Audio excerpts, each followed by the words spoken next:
तो गाइस कैसे हैं आप सब लोग स्वर्ड किंग के एपिसोड 161 के साथ हाजिर हो। तो लास्ट एपिसोड के एंड पे हमने देखा था कि वो मेडिसिन रिफाइनर जिसके पास जेसन चैंग पिल बनवाने के लिए आता है, उसे रात के वक्त वो पिल बनाने का ऑर्डर देकर जाते हैं और सुबह के वक्त उसकी लाश उसके रूम से मिलती है। इस एपिसोड की शुरुआत में स्वर्ड पीक का सीन दिखाया जाता है जहाँ पर हमारा शुंजी बैठा होता है। तो हमारा शुंजी और प्रिंसेस या वहाँ पर आराम से बैठे होते हैं कि उसी वक्त उसके डिसाइपल्स भागते हुए वहाँ पर आते हैं और उसे कहते हैं स्वर्ड मास्टर बहुत ही बुरा हुआ है, आज रात फिर से यहाँ पर किन फैमिली का एक मेंबर मरा है, वो एक मेडिसिन रिफाइनर था, अपने रूम में उसकी डेड बॉडी मिली है। लगता है कि फिर से उस शैडो किलर का ही काम है, उस शैडो किलर ने एक और बंदे को मार दिया है। लेकिन इस बार जो विक्टिम है यानी इस बार जो मास्टर मरा है वो एक हिमालय स्पिरिट राम का मास्टर था, यानी कि इसका मतलब यह है कि इतनी आसानी के सबसे मारा नहीं जा सकता था, लेकिन फिर भी उस शैडो किलर ने उसे बड़ी आसानी से मार दिया। ऐसा कैसे हो सकता है? हम लोगों ने उस बॉडी के बारे में कुछ और भी सुना है। ये सभी लोग अभी जहाँ पर बता ही नहीं होते हैं कि उसी वक्त कैप्टन भी वहाँ पर पहुंच जाता है, यानी कैप्टन लूजिंग वहाँ पर अपने सोल्जर्स के साथ आता है और कहता है स्वर्ड मास्टर लूजुन कहाँ पर है। वहाँ पर आने के बाद अपना बैज उसे दिखाते हुए कहता है स्वर्ड मास्टर लूजुन मैं यहाँ पर आपको रेस्ट करने के लिए आया हूँ, आपको चुपचाप मेरे साथ चलना होगा क्योंकि मास्टर किन ने आपके ऊपर इल्जाम लगाया, इसी वजह से मैं आपको कोर्ट में लेकर जा रहा हूँ जहाँ पर स्वर्ड मास्टर यानी कि हमारे पवेलियन लॉर्ड और हेड मास्टर सभी लोग वहीं पर मौजूद होंगे, वहीं पर आपकी हियरिंग होगी। शुंजी चुपचाप उसके साथ चल पड़ता है। तो नेक्स्ट सीन में मेन हॉल का दिखाया जाता है जहाँ पर पवेलियन लॉर्ड कुर्सी के ऊपर बैठे होते हैं और जुन वूजुन भी उसके साथ ही खड़ा होता है।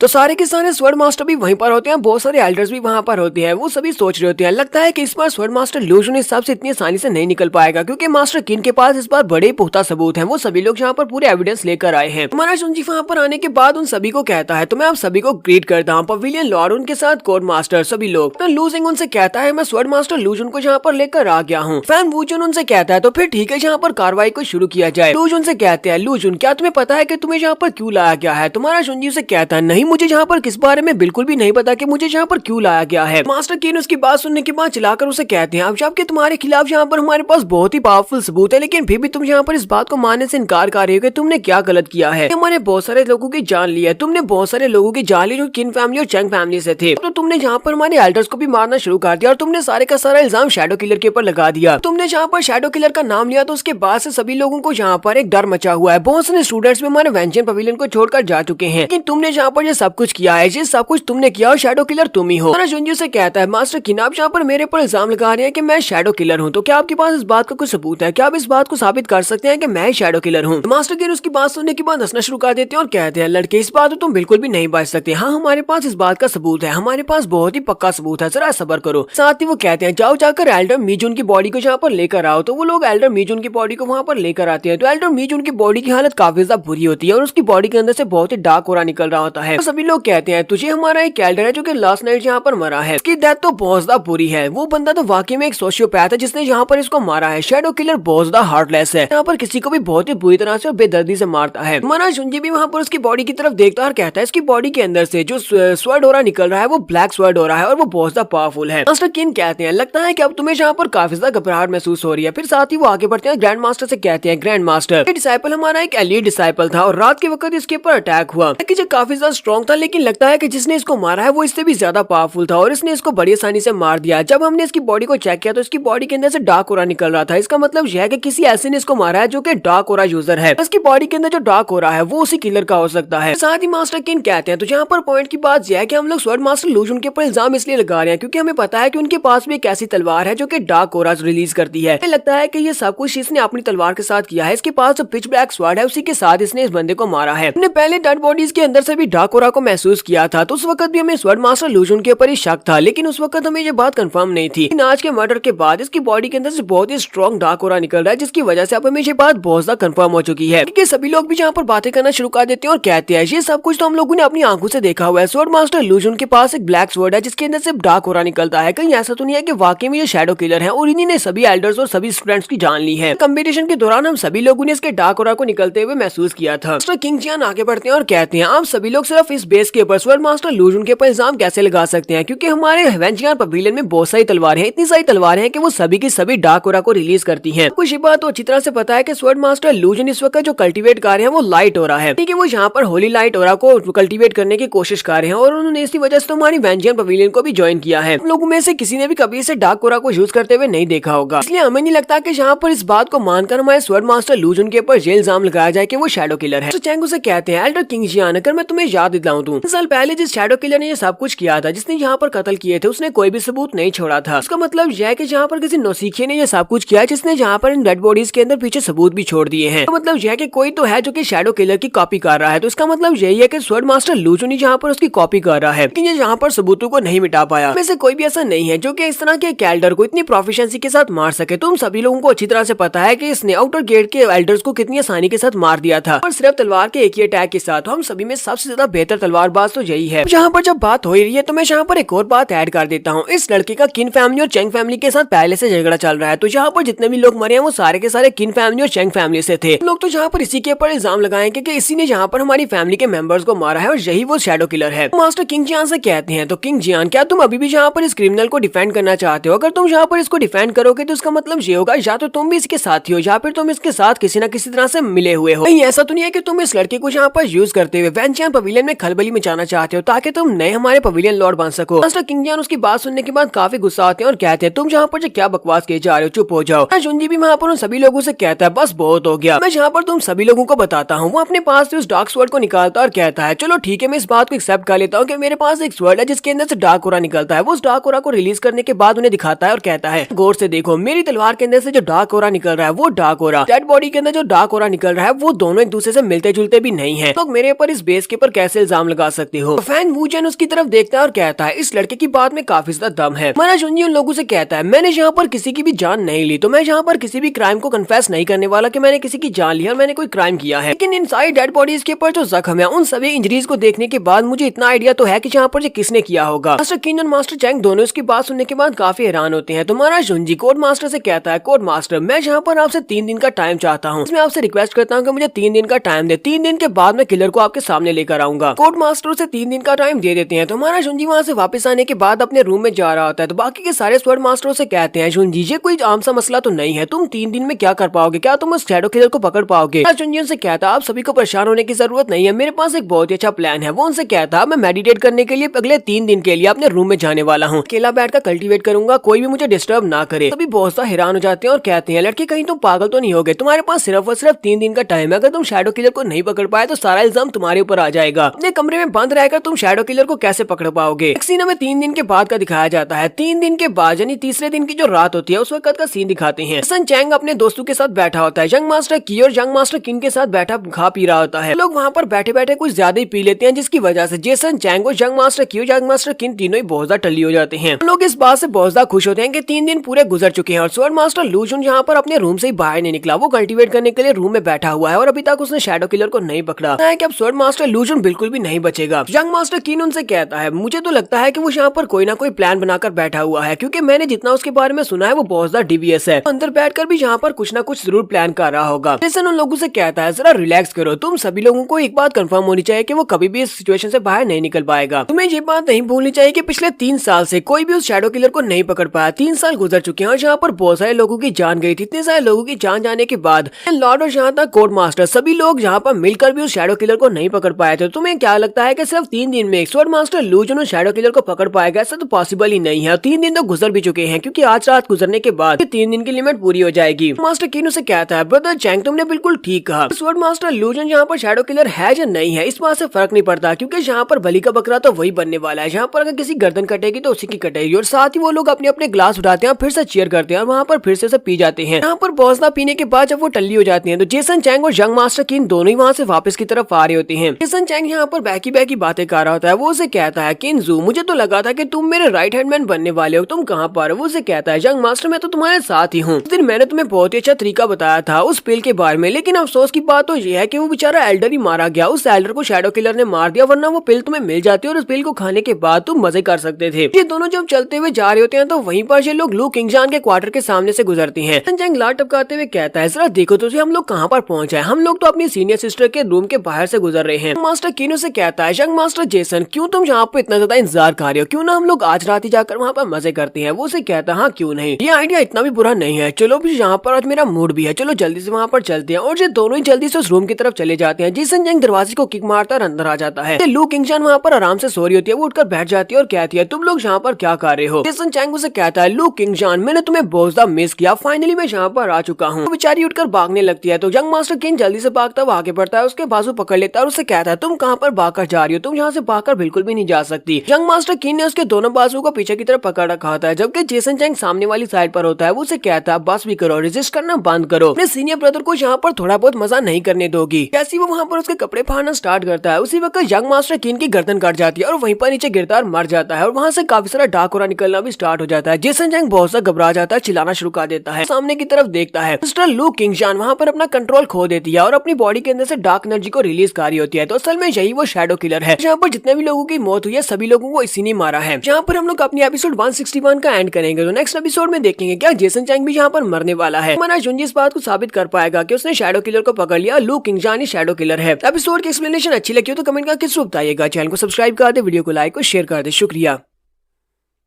तो गाइस कैसे हैं आप सब लोग। स्वर्ड किंग के एपिसोड 162 के साथ हाजिर हो। तो लास्ट एपिसोड के एंड पे हमने देखा था कि जेसन चैंग किंग जियो के साथ किंगजान के रूम में जाता है। वो लोग वहां पर जाकर मजे करने के लिए गए होते हैं और उन दोनों ने वहां पर लू किंगजान को पकड़ भी लिया होता है। लेकिन लू किंगजान के अंदर जो शैडो किलर होता है वो जाग जाता है। वहां पर सबसे पहले किंग जियो को मार देती है। तो किंग जियो को मारने के बाद जेसन चैंग बेचारा बहुत ज्यादा घबरा जाता है और पीछे की तरफ गिरकर चिल्लाना शुरू कर देता है और कहता है प्लीज मुझे मत मारना। लेकिन इस वक्त लू किंगजान की बॉडी के अंदर से बहुत ही ब्लैक हो रहा निकल रहा होता है। वो एक शैडो किलर बन चुकी है और वो यहाँ पर उसको बिल्कुल भी नहीं छोड़ने वाली। जेसन चैंग उसे कहता है लो किंगजान प्लीज ऐसा मत करो, फादर ने तो तुम्हारी सारी की सारी डार्क एनर्जी को सप्रेस कर दिया था, फिर अचानक से तुम्हारी बॉडी के अंदर से ये डार्क एनर्जी कहां से निकल आई है, प्लीज रिलैक्स हो जाओ, तुम्हें यहाँ पर ये सब कुछ करने की जरूरत नहीं है। लेकिन लो किंगजान उसकी बात को इग्नोर करते हुए उसके ऊपर अटैक करने के लिए आगे बढ़ती है। वो चिल्लाकर कहता है प्लीज मेरी कोई मदद करो, जहाँ पर कातिल है। वो चिल्लाकर कहता है कि मेरी मदद करो। उस वक्त उसके फादर वहाँ पर पहुंच जाते हैं। वो अपनी एनर्जी को यूज करते हुए उसके अटैक को ब्लॉक करते हैं। उनके पास उनकी तलवार भी होती है। वो अपने बेटे से कहते हैं बेवकूफ बच्चे कहेंगे, ये देखो तुमने क्या कर दिया, तुमने इसकी सोई हुई पावर्स को दोबारा से जगा दिया है, तुमने इसे फिर से शैडो किलर बना दिया है। उसे कहता है फादर इस सबको छोड़ो प्लीज, मुझे बचाओ यहाँ पर। उसके फादर अपने पास से बेल्स निकालते हैं। यही वो बैल है जिनकी मदद से ये इसको कंट्रोल करते हैं। वो बैल को वहाँ पर बचाना शुरू करते हैं और कहते हैं बस उम्मीद करो कि मैं अपनी बैल की मदद से इसको यहाँ पर आसानी से कंट्रोल कर सकूं, वरना काफी मुश्किल हो जाएगी। तो जब वो बैल बजाते हैं तो लू किंगजान के ऊपर उसका असर होना स्टार्ट होता है, जिसकी वजह से वो जोर जोर से चिल्लाना शुरू कर देती है। उसकी तलवार गिर जाती है और वहीं पर बैठकर अपना सर पकड़कर चिल्लाना शुरू कर देती है। तो जेसन चैंग के फादर कहते हैं इस लड़की ने अपने आप से डार्क पावर्स को यहाँ पर स्विच कर लिया और इनको एक्टिवेट कर लिया। कहीं ऐसा तो नहीं है कि इस लड़की की पावर जितनी ज्यादा बढ़ती जा रही है, इसी वजह से इन बेल्स की सप्रेशन की पावर इसके ऊपर कंट्रोल इसका कम होता जा रहा है। लगता नहीं है कि मैं ज्यादा देर तक इन बेल्स की मदद से इस लड़की को कंट्रोल कर पाऊंगा। तो इसी के साथ ही किंगजान फिर से वहाँ पर शैडो किलर बनकर उन्हें कहती है अपनी बकवास बंद करो और उनके ऊपर अटैक करने के लिए आगे बढ़ती है। मास्टर चैंग कहते हैं जो तो बहुत ही बुरा हुआ, इस लड़की ने फिर से स्पेल को तोड़ दिया, अब यहाँ पर क्या होगा। वो अपनी एनर्जी को रिलीज करते हुए जेसन के फादर के ऊपर भी अटैक कर देती है। जब वो जेसन के फादर के ऊपर अटैक करती है तो वो अपनी पावर्स को रिलीज करते हुए अपनी पाम में एनर्जी को रिलीज करते हैं और उसकी चेस्ट के ऊपर एक जबरदस्त पाम मारते हैं। इसकी वजह से लू किंगजान काफी जख्मी होकर पीछे की दीवार के जाकर पटकती है और वहीं पर गिरकर बेहोश हो जाती है। जेसन चैंग के फादर क्योंकि काफी ज्यादा पावरफुल है, इसी वजह से वो आसानी के साथ लू किंगजान को हरा सकते थे। मास्टर चैंग कहते हैं अब मुझे इस बात का बिल्कुल भी अंदाजा नहीं है कि और कितनी देर तक हम लोग इन सिल्वर बेल्स की मदद से इस लड़की को कंट्रोल कर पाएंगे। तो जेसन कहता है तो फादर मुझे बताएं कि अब हम आगे क्या करने वाले हैं, हमें आगे और क्या करना होगा। किंगजू तो यहाँ पर मर चुका है, अब हम लोग किंगजू की मौत को यहाँ पर कैसे छुपाएंगे। अगर एल्डर किन को पता चल गया तो यहाँ पर काफी ज्यादा मुश्किल हो जाएगी। फादर से कहते हैं मास्टर किन को इस बारे में नहीं पता चलना चाहिए कि ये तुम्हारी वजह से यहाँ पर मारा गया है। यहाँ पर इस बात को इस तरह दिखाया जाएगा ये लड़का रात के वक्त लू किंगजान के रूम के अंदर आया था और यहाँ पर शैडो किलर ने इसको मार दिया लू किंगजान को बचाने के लिए। और हम दोनों के यहाँ पर होने के सारे सबूतों को मिटा दो, किसी को पता न चले कि हम दोनों भी यहाँ पर थे, कि हम लोगों ने यहाँ पर जो भी प्लान बनाया हुआ वो सारे का सारा फ्लॉप होगा अगर यहाँ पर हमारे बारे में किसी को कोई सबूत मिल गए। जहाँ पर नेक्स्ट सीन हमें जुंजी का दिखाया जाता है। 3 दिन पूरे हो चुके हैं, सुबह के वक्त जुंजी बाहर निकलने वाला है। उससे पहले ही वहाँ पर उसके डिसाइपल बाहर बातें कर रहे होते हैं। वो लोग कहते हैं क्या तुम लोगों ने सुना रात किंगजू की मौत हो गई। किंगजू जो कि मास्टर किन का बेटा है, किंगजान के रूम में उसकी मौत हुई है, वहाँ पर उसकी डेड बॉडी मिली है। इसका मतलब यह है कि शैडो किलर ने उसको मारा है। लेकिन हमारे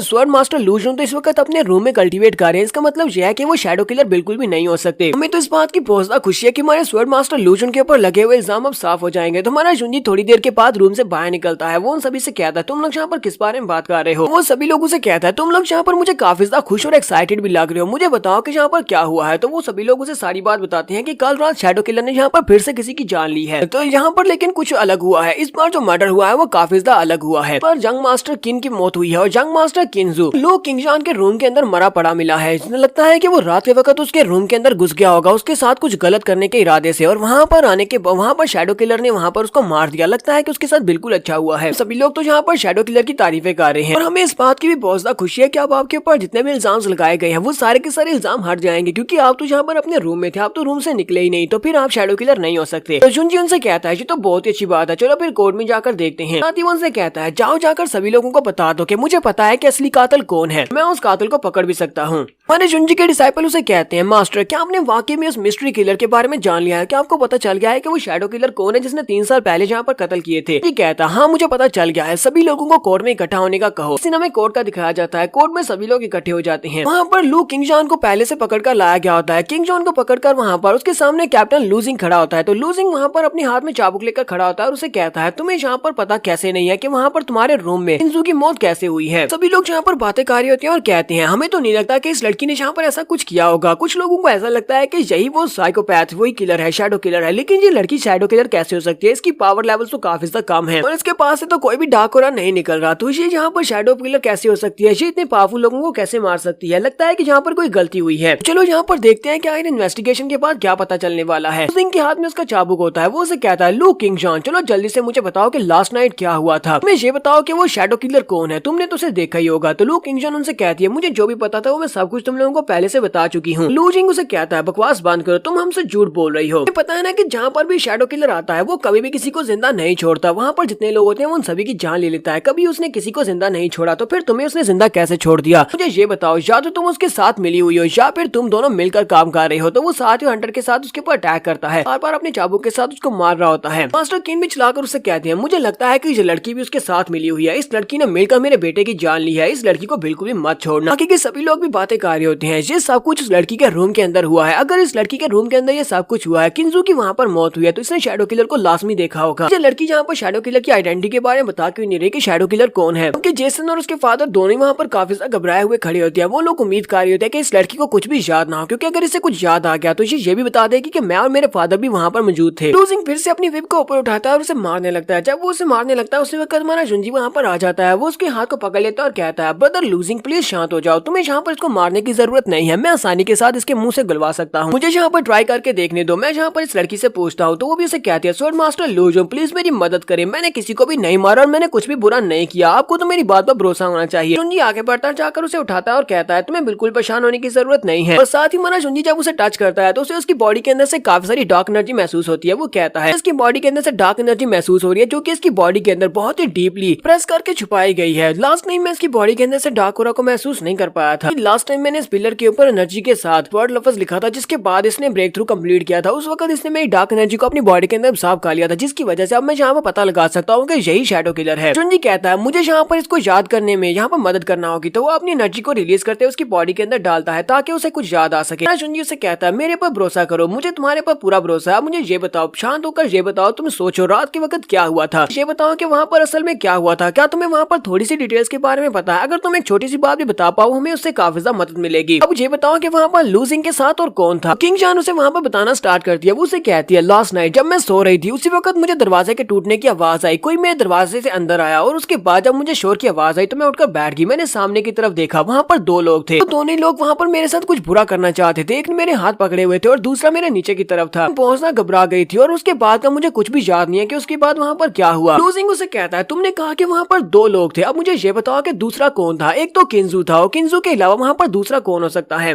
मास्टर किन गुस्से के साथ उसे कहते हैं, तुम कमी नहीं कही कि लगता है कि तुम मेरे बेटे के साथ फ्लर्ट कर रही थी, अब तुम उसे वहाँ पर केले को बसाना चाहती हो और साथ में बता रही हो कि एक और भी था। तुम वहाँ पर क्या कर रही थी? तुम्हारे रूम में 2 लोग क्या कर रहे थे? लूजिंग मास्टर किन को खींचते हुए वहाँ से पीछे की तरफ हटा लेता है, जबकि हमारा जुंजी अभी भी उससे इन्वेस्टिगेट कर रहा था। वो उसे बताता है कि मुझे ये बताओ कि वो 2 लोग कौन थे, ये बताओ कि उन दोनों लोगों के चेहरे तुम्हें याद है या उन लोगों की कोई बातें तुम्हें याद है कि वो तुम्हारे साथ क्या बात कर रहे थे? तो किंग जॉन उसे कहती है, मुझे कुछ भी याद नहीं है, उस वक्त मेरे रूम में काफी ज्यादा अंधेरा था, मुझे उस वक्त का कुछ भी याद क्यों नहीं आ रहा। साथ ही वो अपने सर के ऊपर हाथ रख लेती है और चलाकर उसे कहती है, मुझे बहुत सा अजीब महसूस हो रहा है, मुझे लगता है कि रात के वक्त उस वक्त मैंने एक बेल की आवाज सुनी थी और उसके अलावा मुझे उसके बाद कुछ भी याद नहीं है। जब वो बेल की आवाज आई उसके बाद मैंने अपने सर को पकड़ा, मैं जोर जोर से चिल्ला रही थी, फिर मुझे कुछ भी याद नहीं कि वहाँ पर क्या हुआ था। लूजिंग उसे कहता है, अब मुझे ये बताओ कि वहाँ पर तुम किस बेल की बात कर रही हो, क्या तुम थोड़ा सा और एक्सप्लेन कर सकती हो कि वो बेल कैसी थी, बेल की आवाज कैसी थी? तो लू किंग जॉन उसे कहती है, नहीं मुझे कुछ भी याद नहीं है, मुझे नहीं पता उस बेल की आवाज कैसी थी। वो फिर से अपना हंटर उठाता है और उसे मारने लगता है और कहता है, मुझे जवाब दो, उस बेल की आवाज कैसी थी? जुंजी से कहता है, बस बहुत हो गया, दोबारा इसके ऊपर अटैक मत करना। वो उसे कहता है, स्वॉर्ड मास्टर लूजन, अब इस बात का क्या मतलब है कि मैं दोबारा इसके ऊपर अटैक ना करूं? क्या आपको यहाँ पर पता चल गया है? जुंजी सभी लोगों से कहता है, हाँ मुझे पता चल गया है, मैंने यहाँ पर इस मिस्ट्री को सॉल्व कर लिया, इसी वजह से अब तुम्हें यहाँ पर कोर्ट कुछ भी इन्वेस्टिगेट करने की जरूरत नहीं है। जुनजी उन लोगों से कहता है तो मेरी इन्वेस्टिगेशन के मुताबिक वहाँ पर रूम के अंदर 3 लोग थे। एक तो लू किंगजॉन थी, इसके अलावा एक किंगजू था जो कि मर गया है, और उसके अलावा एक तीसरा बंदा भी था। जैसा कि इसने कहा कि 2 लोग आए थे। यहाँ पर हमें ये देखना है कि वो दूसरा बंदा कौन था। अगर हम लोग यहाँ पर देखेंगे शैडो किलर ने किंजू को मार दिया। किंजू को मारने के बाद दूसरा बंदा कैसे जिंदा बच गया? वो दूसरा बंदा जो भी था किंजू का खास दोस्त हो सकता है। अगर वो उसका खास दोस्त नहीं होता तो वो उसे अपने साथ लेकर गंदा काम करने के लिए किंजान के रूम में कैसे आते? उन दोनों ने आपस में सलाह मशवरा करने के बाद ही यहाँ पर आए होंगे। लगता है कि किंजू के साथ वहाँ पर जो दूसरा बंदा था वही असली शैडो किलर है, क्योंकि अगर वो असली शैडो किलर नहीं होता तो ये सारी बात छुपाने की क्या जरूरत थी? वो तो उसका दोस्त था, किंजू उसका दोस्त था। वो उसके बारे में ये बात आकर रिपोर्ट करता कि शैडो किलर ने रात के वक्त उसको मार दिया है। अब सभी लोगों को शायद पता होगा कि किंजू का सबसे अच्छा दोस्त कौन है जिसके साथ वो इस तरह के गंदे काम करने के लिए जा सकता है। इस बारे में हम लोग बाद में बात करेंगे। वो तो यहाँ पर इतना कह देता है, लेकिन वहाँ पर जो बच्चे होते हैं वो बातें करना शुरू कर देते हैं और कहते हैं जेसन चैंग तो किंजू का बहुत ही अच्छा दोस्त था, दोनों मिलकर इस तरह का गंदा काम कर सकते हैं। जेसन चैंग यहाँ पर काफी ज्यादा घबरा जाता है कि सभी लोग मेरे बारे में बातें कर रहे हैं। तो यहाँ पर हम लोग अपनी एपिसोड 162 का एंड करेंगे। नेक्स्ट एपिसोड में देखेंगे कि हमारा शुंजी इस केस को किस तरह सॉल्व करने वाला है। तो एपिसोड की एक्सप्लेनेशन अच्छी लगी हो तो कमेंट करके जरूर बताइएगा। उनको सब्सक्राइब कर दे, वीडियो को लाइक और शेयर कर दें। शुक्रिया। तो गाइस कैसे हैं आप सब लोग? स्वर्ड किंग के एपिसोड 163 के साथ हाजिर हो। तो लास्ट एपिसोड के एंड पे हमने देखा था हमारा शुंजी इस केस को हल करने के बहुत ज्यादा करीब पहुंच चुका है। तो वो वहाँ पर इस नतीजे पर पहुंचता है जो के मर चुका है, उसके साथ वहाँ पर जो उसका दूसरा दोस्त था या तो वही शैडो किलर है या फिर वो शैडो किलर नहीं हो सकता, क्योंकि लगता तो यही है कि वही शैडो किलर है क्योंकि वो भाग गया है। अगर वो उसका वाकई में दोस्त था तो उसे बाहर आकर ये बात रिपोर्ट करनी चाहिए थी। ये बातें सुनने के बाद तो वहाँ पर बेचारा जेसन चैंग बहुत ज्यादा घबरा जाता है, क्योंकि सारी की सारी उंगलियां तो उसी के ऊपर उठ रही होती है। सभी लड़के बातें कर रहे होते हैं कि ये किंजू का बहुत ही खास दोस्त था। इसका मतलब यह है कि रात के वक्त ये भी लू किंगजान के रूम के अंदर मौजूद होगा। शुंजी यहाँ पर अपनी इन्वेस्टिगेशन को आगे बढ़ाते हुए सभी लोगों से कहता है तो यहाँ पर बाकी के सारे केसेस के मुकाबले हमें यहाँ पर एक और नई बात पता चली है। पहले के किसी भी केस में जहाँ पर हमें बेल के बारे में नहीं बताया गया कि वहाँ पर किसी स्ट्रेंज बेल की आवाज आई थी। यहाँ पर एक बेल की आवाज आ रही है। यहाँ पर जितना मुझे पता है हम लोग यहाँ पर बेल्स की बात कर रहे हैं, तो मुझे लगता है कि इस तरह की सिर्फ और सिर्फ एक ही बेल है जो कि किसी को कंट्रोल करने के लिए इस्तेमाल की जाती है, जो कि बेल को बजाने के बाद माइंड को कंट्रोल कर सकती है। बेल को बजाने के बाद जिस भी बंदे के ऊपर उस बेल को बजाया जाता है तो वो सामने वाले बंदे का नौकर बन जाता है, यानी कि जो भी उसे कहा जाता है वो उस ऑर्डर को पूरा करेगा। मुझे लगता है कि इस लड़की ने जहाँ पर जिस बेल की बात की है वहाँ पर जिस बंदे ने उस बेल को बजाया था उसने यहाँ पर किसी न किसी को कंट्रोल किया था। लगता है कि शैडो किलर को कोई कंट्रोल कर रहा है। फैन वुजून आगे बढ़ता है और उसे कहता है लगता है कि तुम यहाँ पर सोल ट्रैपिंग बेल की बात कर रहे हो। सोल ट्रैपिंग बेल एक इकलौती बेल है जो कि किसी के माइंड को कंट्रोल करने के लिए यूज की जा सकती है, लेकिन इस तरह की बेल कोई भी इस्तेमाल नहीं कर सकता, यानी कि कोई भी आम इंसान इस बेल को आसानी से इस्तेमाल नहीं कर सकता। इस बेल को यूज करने के लिए तुम्हारे पास काफी ज्यादा पावर होनी चाहिए, यानी कि तुम्हारा पावर लेवल एक खास लेवल तक होना चाहिए। हम लोग यहाँ पर पावर लेवल की बात कर रहे हैं तो यहाँ पर मुझे नहीं लगता कि किसी भी डिसाइपल के पास इतना पावर लेवल है कि वो इस तरह की बेल को यूज कर सके। तो हो सकता है कि सिर्फ और सिर्फ हमारी वेंजियन पवेलियन के स्वॉर्ड मास्टर उस बेल को यूज कर सकते हैं। हमारा जुंजी उसकी बात सुनने के बाद कहता है आपने बिल्कुल ठीक कहा। बात का मतलब तो यह है कि लू किंगशान भी बेल को यूज नहीं कर सकती और ना ही मरने वाला किंजू बेल को यूज कर सकता है। तो इसका मतलब यह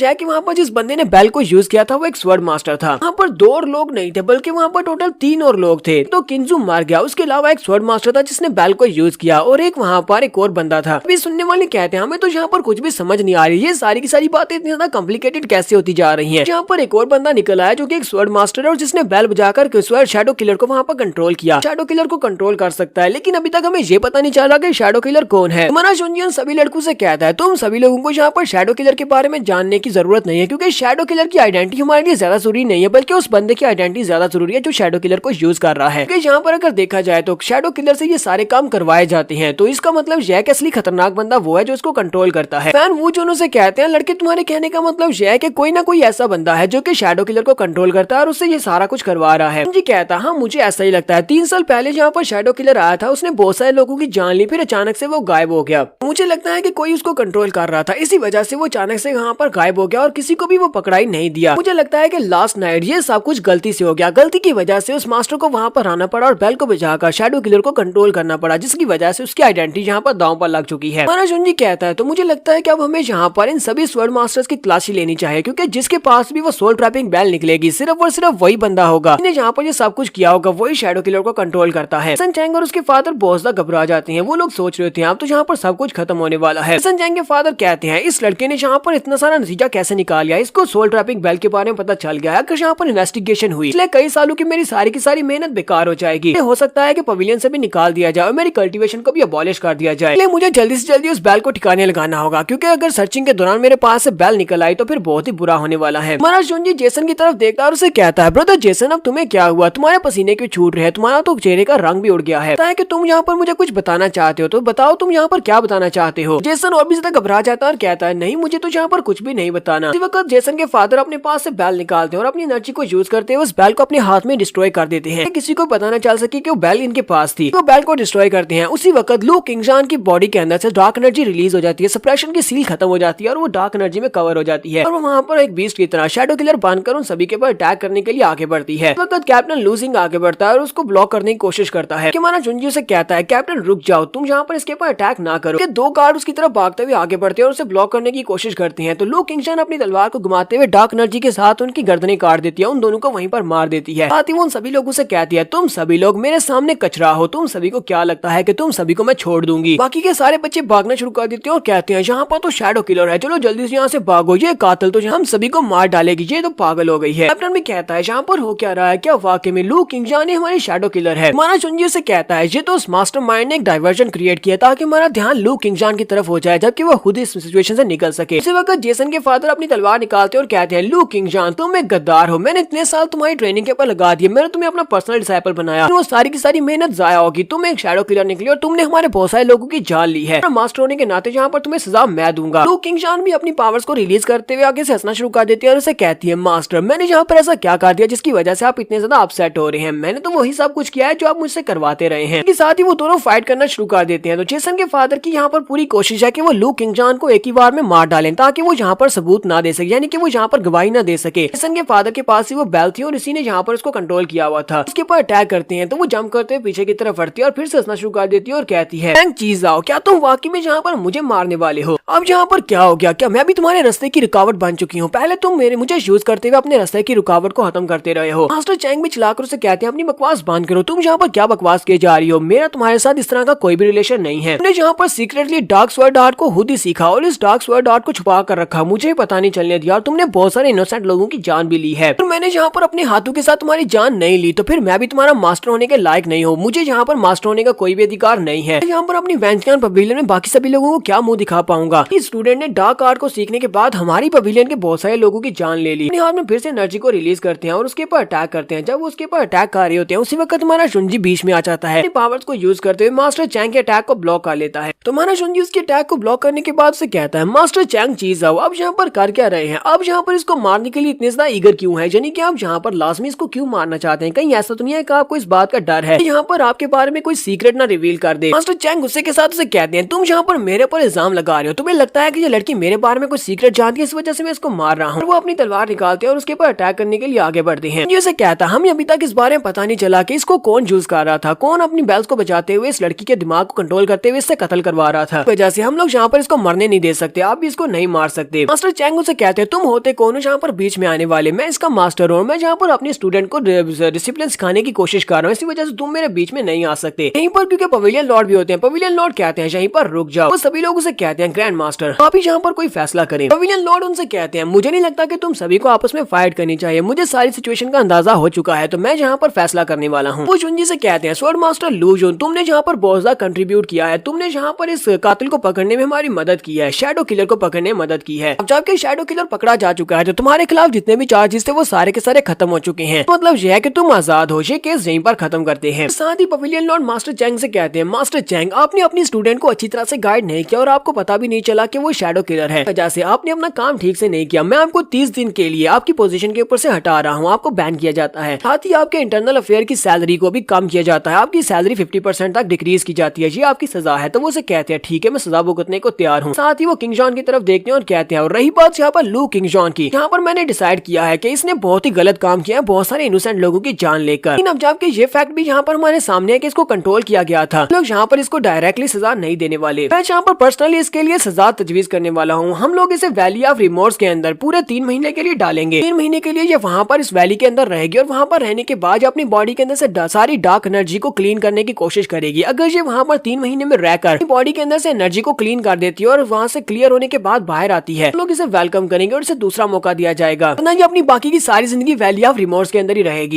स्वॉर्ड मास्टर की तरफ देखता और कहता है, तो ये बंदा वाकई में बहुत ज्यादा समझदार है, इसने यहाँ पर बहुत ही अच्छा फैसला किया है, यहाँ पर दोनों को खुश कर दिया। हालांकि उन दोनों को सजा भी दी है, लेकिन बहुत ही लाइट सी। कोर्ट के खत्म होने के बाद हमारा जुंजी अपने डिसाइपल्स के साथ अपनी पीक के ऊपर वापस आ जाता है। हमारे जुंजी के तीनों डिसाइपल्स उसे कहते हैं, मास्टर हमें एक बात बताओ, आपको कब पता चला था कि लू king John he shadow killer है? हमें इस बात की समझ नहीं आ रही कि आपने 3 दिन का वक्त मांगा था, 3 दिन के लिए आप अपने रूम से बाहर भी नहीं निकले, आप तो सिर्फ अपने रूम के अंदर बंद थे। आपको कैसे पता चला कि 3 दिन के अंदर शैडो किलर फिर से यहाँ पर कुछ करने वाला है? हमारा जुंजी उनसे कहता है, पहली बार जब मैं उसके पार्टी में गया था, जब उसने हमें इनवाइट किया था, वक्त उस लेटर के अंदर से मुझे डार्क एनर्जी महसूस हुई थी, इसी वजह से मैंने उसके पार्टी के इनविटेशन को एक्सेप्ट किया था और वहाँ पर इन्वेस्टिगेट करने के लिए गया था। फिर साथ ही हमारा जुंजी उनसे कहता है, क्या तुम लोगों को याद है कि उसकी पार्टी मैंने उन्हें उसे गिफ्ट दिया था, मैंने पिलर के ऊपर एक स्वर्ड मार्क छोड़ा था? वो कहते हैं, हाँ हमें याद है। जुंजी कहता है, उस स्वर्ड मार्क के अंदर मैंने अपनी डार्क एनर्जी को इम्ब्यूड किया था, कोई ऐसा बंदा जो कि डार्क एनर्जी को यूज करता हो और सिर्फ वही उस एनर्जी के साथ इफेक्ट होना था। उसके बाद जब उसने सारी एनर्जी को अपनी बॉडी में एब्जॉर्ब कर लिया तो मुझे पता चल गया था कि यही शैडो किलर है। यहाँ पर ये तो बिल्कुल अनएक्सपेक्टेड था, मुझे नहीं पता था कि जेसन चैंग और किंजू रात के वक्त उस बेचारी का रेप करने के लिए उसके रूम में चले जाएंगे। वाली बात बिल्कुल कोइंसिडेंटल थी, मुझे इस बारे में बिल्कुल भी अंदाजा नहीं था, लेकिन इससे हमें फायदा हो गया कि हमें यहाँ पर शैडो किलर भी मिल गया और साथ में मुझे उन लोगों के बारे में पता है कि किन लोगों ने यहाँ पर ये सब कुछ किया था। लोग उसे कहते हैं, स्वर्ड मास्टर आप तो वाकई में हमारे मास्टर होने के लायक हैं, आप बहुत बड़े जीनियस हैं। लेकिन मास्टर चैंग चीजा और उसका बेटा जेसन चैंग, वो दोनों तो इस केस के अंदर से बिल्कुल साफ निकल गए हैं। उन लोगों को जो सजा दी गई है वो तो बहुत ज्यादा कम है। तो जुंजी कहता है, अभी उन दोनों को बड़ी सजा देने का टाइम नहीं आया, इसलिए तुम्हें ज्यादा परेशान होने की जरूरत नहीं है। यहाँ पर हम लोग अपनी एपिसोड 163 का एंड करेंगे। तो यहाँ पर इनका ये वाला केस तो हल हो चुका है। नेक्स्ट एपिसोड में नया एडवेंचर स्टार्ट होगा। तो एपिसोड की एक्सप्लेनेशन अच्छी लगी हो तो कमेंट करके जरूर बताइएगा। चैनल को सब्सक्राइब कर दे, वीडियो को लाइक और शेयर कर दे। तो गाइस कैसे हैं आप सब लोग? स्वर्ड किंग के एपिसोड 164 के साथ हाजिर हो। तो लास्ट एपिसोड के एंड पे हमने देखा था कि कोर्ट में जो केस होता है वो निमट जाता है। तो हमारे जुंजी के ऊपर जितने इल्जाम होते हैं वो सारे के सारे उतर जाते हैं और सभी को पता चल जाता है कि लू किंगजान वही शैडो किलर है। और लू किंगजान को क्योंकि कंट्रोल किया गया था, इसी वजह से पैट्रियार्च उसे ये सजा सुनाते हैं कि उसे वैली ऑफ रिमोर्स के अंदर 3 महीने गुजारना होंगे। तो वो अपनी डार्क एनर्जी को वहाँ पर कंट्रोल करना सीख जाती है या उसको पूरी तरह नॉलिफाई कर देती है, तो दोबारा उसे सेक्टर में ले लिया जाएगा ना, उसे अपनी बाकी की सारी जिंदगी वहीं पर उसी वैली ऑफ रिमोर्स के अंदर ही रहना पड़ेगा। इस एपिसोड की शुरुआत में वैली ऑफ रिमोर्स का सीन दिखाते हैं। 3 महीने के बाद वैली ऑफ रिमोर्स के अंदर से तो किंगजान वहां से अपने बॉडी के अंदर से सारी डार्क एनर्जी को निकालने के बाद बाहर आ जाती है। वो कहती है, अब जबकि मैंने अपनी बॉडी के अंदर से सारी की सारी डार्क एनर्जी को निकाल दिया है, पता नहीं मैं कौन सी जगह के ऊपर दोबारा से एक्सेप्ट होने वाली हूँ, पता नहीं मास्टर्स मुझे दोबारा से एक्सेप्ट करेंगे या नहीं, मुझे पवेलियन लॉर्ड यहाँ पर दोबारा से मौका देंगे या नहीं, फिर मुझे कहाँ पर जाना चाहिए। सभी लोग मुझसे बहुत ज्यादा नफरत करेंगे क्योंकि मैंने बहुत सारे निर्दोष लोगों की जान लिया। तो ये भी यहीं पर खड़ी होती है। तो हमारा जुंजी वहाँ पर पहुंच जाता है और उसे कहता है, लू किंगजान यहाँ पर एक लंबी अरसे से तुम्हारा इंतजार कर रहा था, सही समझ लो कि 3 महीने से तुम्हारा इंतजार कर रहा हूँ। वो उसकी तरफ देखती है और कहती है, स्वord मास्टर लूजन तुम यहाँ पर क्या कर रहे हो? उसे कहता है, तुम मेरे साथ आ रही हो क्योंकि मैं तुम्हें आउटर गेट का डिसाइपल बनाऊंगा। वो उसे कहती है, अच्छा ठीक है। तुम्हारा जुंजी उसे अपने साथ लेता है और आगे की तरफ चलना स्टार्ट करता है। कहती है, स्वord मास्टर लूजन तुम्हारा बहुत बहुत शुक्रिया, तुमने मेरे लिए जो कुछ भी किया है। तुम अगर वहाँ पर ये सब कुछ नहीं करते तो हो सकता था कि वो लोग मुझे मार डालते, वो मुझे मार डालते और मुझे ये वाला मौका कभी भी नहीं मिलता। मुझे वैली ऑफ रिमोर्स में बेचने का प्लान बहुत ज्यादा अच्छा था। लिन उसे कहता है, तुम्हें थैंक यू बोलने की जरूरत नहीं है। वो लोग चलते हुए पीक के ऊपर पहुंच जाते हैं जहाँ पर हमारे लिनजुई ने और जुंजी ने वहाँ पर पिलर स्टाइले रखे थे। वहाँ पर स्वर्ड स्टाइले में से 3 तो टूट गए थे और 4 बचे हैं। तो वो उसे कहता है, क्या तुम्हें वहाँ पर सामने वो स्वर्ड स्टाइलिस दिखाई दे रहे हैं? उनमें से एक स्वर्ड स्टाइले को तोड़ दो, अगर तुमने उसको तोड़ दिया तो मैं तुम्हें अपना डायरेक्ट डिसाइपल बना लूंगा। तो वो उसे कहती है, क्या वाकई में? चलो फिर ठीक है, मैं अभी जाकर उसको तोड़ कर आती हूँ। वो बड़ी स्पीड से उड़ती हुई एक स्वर्ड स्टाइले की तरफ चली जाती है। उसी वक्त उसके स्टूडेंट्स भी वहाँ पर आ जाते हैं और उसे कहते हैं, मास्टर क्या आपको लगता है कि ये लड़की ऐसा कर पाएगी? लेकिन अगर ये लड़की ऐसा कर लेती है और हमारे पास आ जाती है, ये आपकी स्टूडेंट बन जाती है, तो ये तो बहुत ही अच्छी बात रहेगी क्योंकि ये काफी स्ट्रॉन्ग है। गुजान उसे कहता है, पता नहीं ये लड़की इस टास्क को पूरा भी कर पाएगी या नहीं, क्योंकि इस पिलर को तोड़ पाना इतना भी आसान नहीं है। तो सामने की तरफ वो देखते हैं तो पिलर टूट जाता है। तो किंगजान ने सिर्फ एक स्ट्राइक के साथ उस पिलर को तोड़ दिया। जैसे वो उस पिलर को तोड़ देती है तो उसकी बॉडी के अंदर जबरदस्त एनर्जी आती है। वो सारी की सारी टेक्निक जो कि हमारे जुंजी ने पिलर के अंदर स्टोर की हुई थी वो सारी से मिल जाती है। तो वो तीनों स्टूडेंट्स भी कहते हैं, ये लड़की तो वाकई में काफी ज्यादा स्पेशल है और स्पेशली इसके पास स्वर्ड ऑफ विंड है, इसकी हवा की तलवार तो काफी ज्यादा स्ट्रॉन्ग भी है। इंगली कहता है, ये तो वाकई में शैडो स्वॉर्डमैन होने के लायक है। गुजान उनसे कहता है, तुम दोबारा इसको शैडो किलर नहीं कह सकते क्योंकि अब ये हमारी जूनियर सिस्टर है, क्योंकि अब ये भी हमारे मास्टर की डायरेक्ट डिसाइपल है। जुंजी भी उसकी तरफ देखकर हल्का सा मुस्कुरा देता और कहता है, ये लड़की वाकई में बहुत ज्यादा गिफ्टेड है। अगर ये हमें मिल गई तो इसका मतलब ये है कि हमें बहुत बड़ा गिफ्ट मिल गया है। अरे जुंजी ने इसे अपना डिसाइपल बना लिया। वो जल्दी से जंप करते हुए उसके सामने आकर झुक जाती है और कहती है, स्वॉर्ड मास्टर लूजन प्लीज मेरी रिस्पेक्ट को एक्सेप्ट करें, मैं आज के बाद आपकी डिसाइपल हूँ। यहीं से नेक्स्ट सीन हमें सारे जालकुकड़ों का भी दिखाया जाता जाता है तो मास्टर कीन और इसके साथ साथ मास्टर की और मास्टर जेसन चैंग वहाँ पर मौजूद होते हैं। मास्टर कीन को जब पता चलता है कि लू किंगजान ने वैली ऑफ रिमोर्स को छोड़ दिया, 3 महीने के बाद वो वहाँ से निकल आई है, तो वो इस बात से काफी ज्यादा हैरान हो जाते हैं और कहते हैं कमीनी ने मेरे बेटे की जान ली थी और मेरे बेटे की जान लेने के बाद अब वो दोबारा अपनी जिंदगी जी सकती है, जबकि मेरा बेटा मर चुका है। और सिर्फ 3 महीने की सजा तो कोई सजा ना हुई, उसने ना सिर्फ मेरे बेटे की जान लिया बल्कि बहुत सारे लोगों की जान लेने के बाद अब वो आजाद घूमेगी। तो जेसन चैंग उनसे कहता है आपको पता है ना कि मेरे फादर को भी बैनिश किया गया था, उनको भी सजा मिली है, पता नहीं उस लड़की को क्या हो गया था। उस दिन उसने आउट ऑफ कंट्रोल होने के बाद आपके बेटे को मार दिया, मेरे बहुत ही अच्छे दोस्त को मार दिया। मुझे उस लड़की से रिवेंज चाहिए, मैं अपने दोस्त की मौत का बदला लेना चाहता हूँ और साथ ही अपने फादर की इंसल्ट का भी, क्योंकि उसी की वजह से ये सब कुछ हुआ है, तो उससे बदला लिए बिना तो मैं नहीं रहने वाला। टैंग किंग उन लोगों से कहता है क्या तुम लोगों को ये नहीं पता कि उस लड़की ने 3 महीने की सजा को पूरा करने के बाद जब वो वहाँ से बाहर निकली है और मास्टर लू जुन ने उसे अपना डायरेक्ट डिसाइपल बना लिया है, नहीं क्या वो आउटर गेट की एक डिसाइपल बन चुकी है और हमारे दुश्मन के पास चली गई है। मास्टर किन क्या कहते हैं लड़के की हिम्मत कैसे भी उस लड़की को जो कि एक कातिल है उसको अपना डायरेक्ट डिसाइपल बनाने की, इसका मतलब यह है कि वो लड़का भी कोई अच्छा इंसान नहीं है, उसने जानबूझकर ये सब कुछ किया है। मास्टर की कहते हैं वो लड़की हमारे लिए एक बहुत ही अच्छा सोल्जर थी, हम लोगों ने बेकार में उसे एक सोल्जर दे दिया, ये तो और भी बहुत ही बुरा हुआ।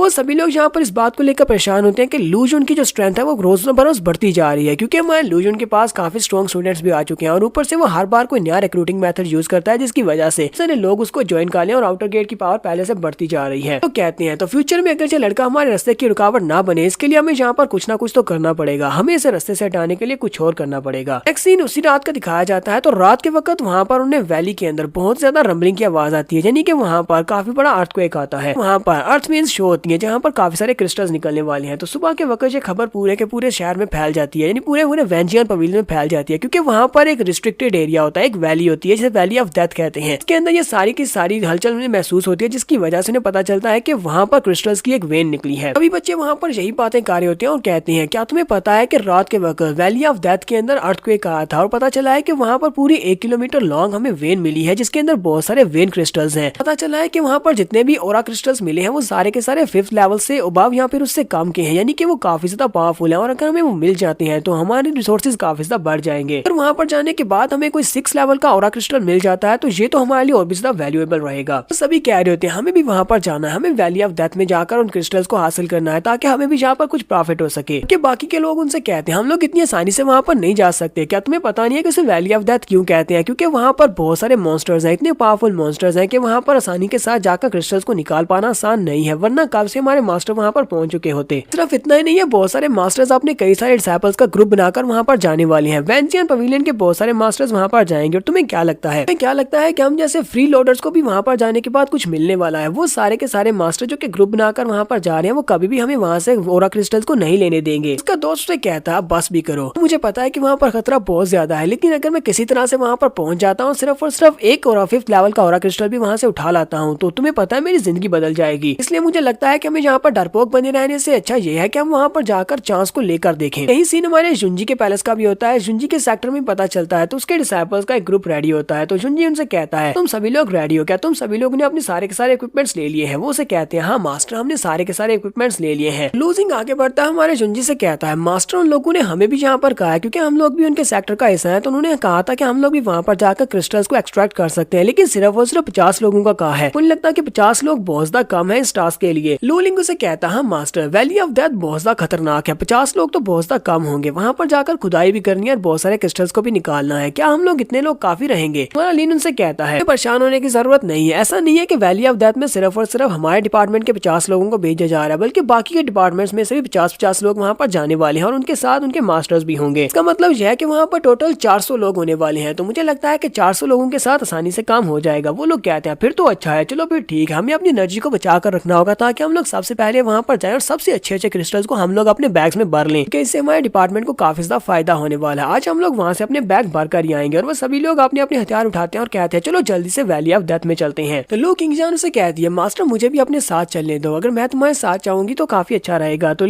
मैं जुंजी उसे कहता हाँ क्यों नहीं, ने जब बात सोची भी कैसे कि मैं तुम्हें अपने साथ लेकर नहीं जाऊंगा, तुम मेरी डायरेक्ट डिसाइपल हो, जहाँ पर बाकी के 3 डिसाइपल्स जा रहे हैं तुम्हें भी वहाँ पर मेरे साथ ही जाना है। चाहता हूँ कि वहाँ पर जाने के बाद तुम चारों एक दूसरे के साथ घुल मिल लो ताकि तुम चारों को एक दूसरे के बारे में पता चल जाए और तुम चारों मिलकर कल्टीवेट करने वाले हो। तो लू किंगजान उसे कहती है लेकिन मास्टर आपको पता है ना कि मैं एक कातिल रह चुकी हूँ, इसी वजह से बाकी के सभी लोग मुझे इतनी आसानी से एक्सेप्ट नहीं करने वाले, मुझे लगता है कि मुझे काफी ज्यादा मुश्किल होगी। तो वो उसके सामने अपना हाथ करता और कहता है कोई बात नहीं, कोशिश करने वाले की जीत होती है, तुम्हें यहाँ पर कोशिश तो करके देखना चाहिए। तो सबसे पहले हम लोग वैली ऑफ डेथ में चलते हैं और वहाँ पर चल के एक नई दुनिया देखते हैं। ये लोग चलते हुए सीधे वैली ऑफ डेथ के एक क्लिफ के ऊपर जाकर खड़े हो जाते हैं और कहते हैं तो हमारे सामने वैली ऑफ डेथ है, यहाँ से बहुत ज्यादा पावरफुल ओरा महसूस हो रहा है। इसका मतलब यह है कि वो ओरा क्रिस्टल्स वाली बात वाकई में सच है, यहाँ पर ओरा क्रिस्टल वेन निकले जिसकी वजह से इतना ज्यादा ओरा हमें महसूस हो रहा है। हम लोग यहाँ पर आ चुके हैं, वो सभी लोग बहुत ज्यादा एक्साइटेड होते हैं। वो लोग जल्दी से क्लिफ के ऊपर से जंप लगाते हैं और कहते हैं चलो फिर चलिए और जाकर खुदाई शुरू करते हैं। हमारा जुंजी उन लोगों से कहता है जरा शांत रहो, इतनी एक्साइटमेंट दिखाने की जरूरत नहीं है, यहाँ का रास्ता बहुत ज्यादा खराब है और रात को जो अर्थक्वेक आया था उसकी वजह से अभी भी यहाँ पर आफ्टर शॉक्स आ रहे हैं, इसलिए वजह से बहुत ज्यादा ध्यान से नीचे उतरना। गुजान जिसने ऊपर से छलांग लगाई थी वो सीधा ग्राउंड के ऊपर धड़ाम से जाकर गिरता है और वहाँ पर चिल्लाना शुरू कर देता है, जबकि बाकी के सारे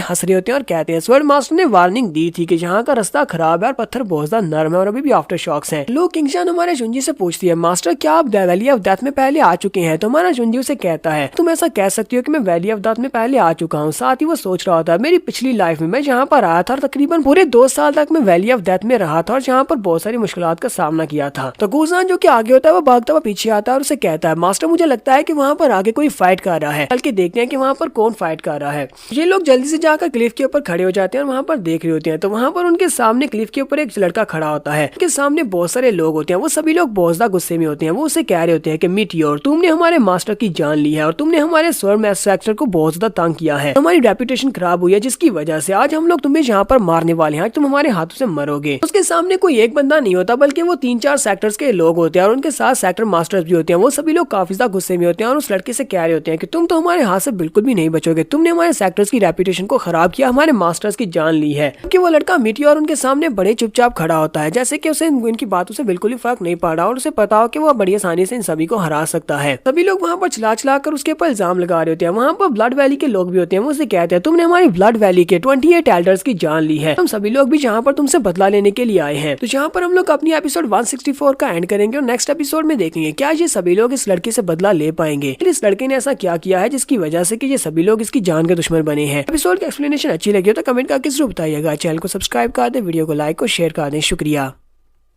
तो गाइस कैसे हैं आप सब लोग? स्वर्ड किंग एपिसोड 165 के साथ हाजिर हो। तो लास्ट एपिसोड के एंड पे हमने देखा था कि हमारा जुंजी अपने 50 डिसाइपल्स को अपने साथ लेता है और वैली ऑफ डेथ में पहुंच जाता है। वहां पर वो लोग जाकर क्रिस्टल्स की खुदाई करने वाले हैं। तो लेकिन वहां पर पहले से काफी सारे लोग मौजूद होते हैं। जब ये लोग वहां पर पहुंचते हैं तो वहां पर एक लड़का मीटियोर जिसका नाम होता है वो एक क्लिफ के ऊपर खड़ा होता है। उसके सामने काफी सारे सेक्टर्स के लोग होते हैं। वो बहुत सा गुस्से में होते हैं, तो कह रहे होते हैं कि आज तुम हमारे हाथों से बिल्कुल भी नहीं बचने वाले। हमारा जुंजी और उसके साथी ऊपर खड़े सब कुछ देख रहे होते हैं। तो उसका साथी लूजिंग उसे कहता है मास्टर क्या ये वाकई में इतना स्पेशल लड़का है, क्या वाकई में इसके ऊपर इतना ज्यादा कर्ज है इन लोगों का, इतने सारे लोगों की जान लिया जिसकी वजह से सभी लोग यहाँ पर इससे बदला लेने के लिए आए हैं। लड़का अपनी तलवार को ऊपर उठाता है और हंसना शुरू कर देता है और उनसे कहता है मैड नाइफ सेक्टर के लोगों तुम सभी लोग बहुत ज्यादा बुरे हो, तुम्हारी नेचर बहुत ज्यादा बुरी है और ऊपर से तुम्हारा वो जो मास्टर था जिसको मैंने मारा है वो बहुत ही बुरा इंसान था। उसने बहुत सारी इनजस्टिस की थी जिसकी वजह से मैंने उसको ये सबक सिखाया है। मैंने यहाँ पर ह्यूमंस की विल को मानते हुए इसको मारा है। फिर साथ ही वो पर्पल सन सेक्टर वालों से कहता है तुम लोग भी कोई अच्छे इंसान तो बिल्कुल भी नहीं हो, तुमने अपने आसपास के सिटीज को बहुत ज्यादा एक्सप्लॉइट किया है। तुम लोग उनसे जाकर पैसे मांग कर लाते हो, यानी कि उन लोगों से पैसे छीन कर लाते हो। इसका मतलब यह है कि तुम लोगों को भी यहाँ पर अगर मारा गया है तो तुम लोगों की अपनी गलती है। साथ ही वो वैली ऑफ ब्लड से कहता है तुम्हारे 28 एल्डर्स को मैंने इसलिए मारा था, हमारे एल्डर्स ने मुझे बहुत बार प्रोवोक किया है, उन लोगों को मेरी स्टोरेज रिंग चाहिए जिसकी वजह से उन सभी लोगों ने बार बार मुझे पकड़ने की कोशिश की, बार बार मेरे पर अटैक करने की कोशिश की। वो सभी लोग यहाँ पर मुझे प्रोवोक करने के लिए नहीं आते तो मैं कभी भी उन सभी को नहीं मारता, क्योंकि तुम्हारे ब्लड सेक्टर के साथ मेरा कोई भी झगड़ा नहीं है। वहाँ पर एक और सेक्टर होता है जिसका नाम पॉइजनस स्पिरिट सेक्टर होता है। वो मास्टर से कहती है चाहे कुछ भी हो जाए तुम यहाँ पर मरने वाले हो, क्योंकि मेरे पॉइजनस स्पिरिट सेक्टर का पॉइजन बहुत ज्यादा पावरफुल होता है। मैंने तुम्हारी बॉडी के अंदर पॉइजन पहले से डाल दिया हुआ है, तुम कभी भी मेरे पॉइजन से नहीं बच सकते। अगर तुम मेरे पॉइजन से बच भी जाते हो तो ब्लड वैली और साथ में मैड नाइफ सेक्टर वालों से तो बिल्कुल भी नहीं बचोगे, ये लोग तुम्हें यहाँ पर जरूर मार डालेंगे। तो वो लड़का उसके सामने खड़े खड़े अपनी तलवार को घुमाते हुए उस लड़की के ऊपर अटैक करता है और उस लड़की की गर्दन काट देता है। उसकी बॉडी से काफी सारा ब्लड बहता है, जबकि बाकी के सभी उसके ऊपर अटैक करने के लिए आगे बढ़ते हैं और कहते हैं इसकी हिम्मत तो देखो, इसने हमारे सामने खड़े होकर हमारी एक मास्टर को मार दिया। वो सभी लोग उसके ऊपर अटैक करने के लिए आगे बढ़े होते हैं। कुशान कहता है ये देखने में काफी ज्यादा मजा आएगा, अकेला बंदा यहाँ पर करीबन 200 या 300 लोग होंगे जिनसे फाइट करने वाला है। ये लड़का अकेले अगर इतने सारे लोगों से फाइट करने वाला है तो मुझे लगता है कि इसकी कल्टीवेशन बेस कम से कम ह्यूमन स्पिरिट लेवल तक होनी चाहिए, तभी ये इतने सारे लोगों का मुकाबला कर पाएगा।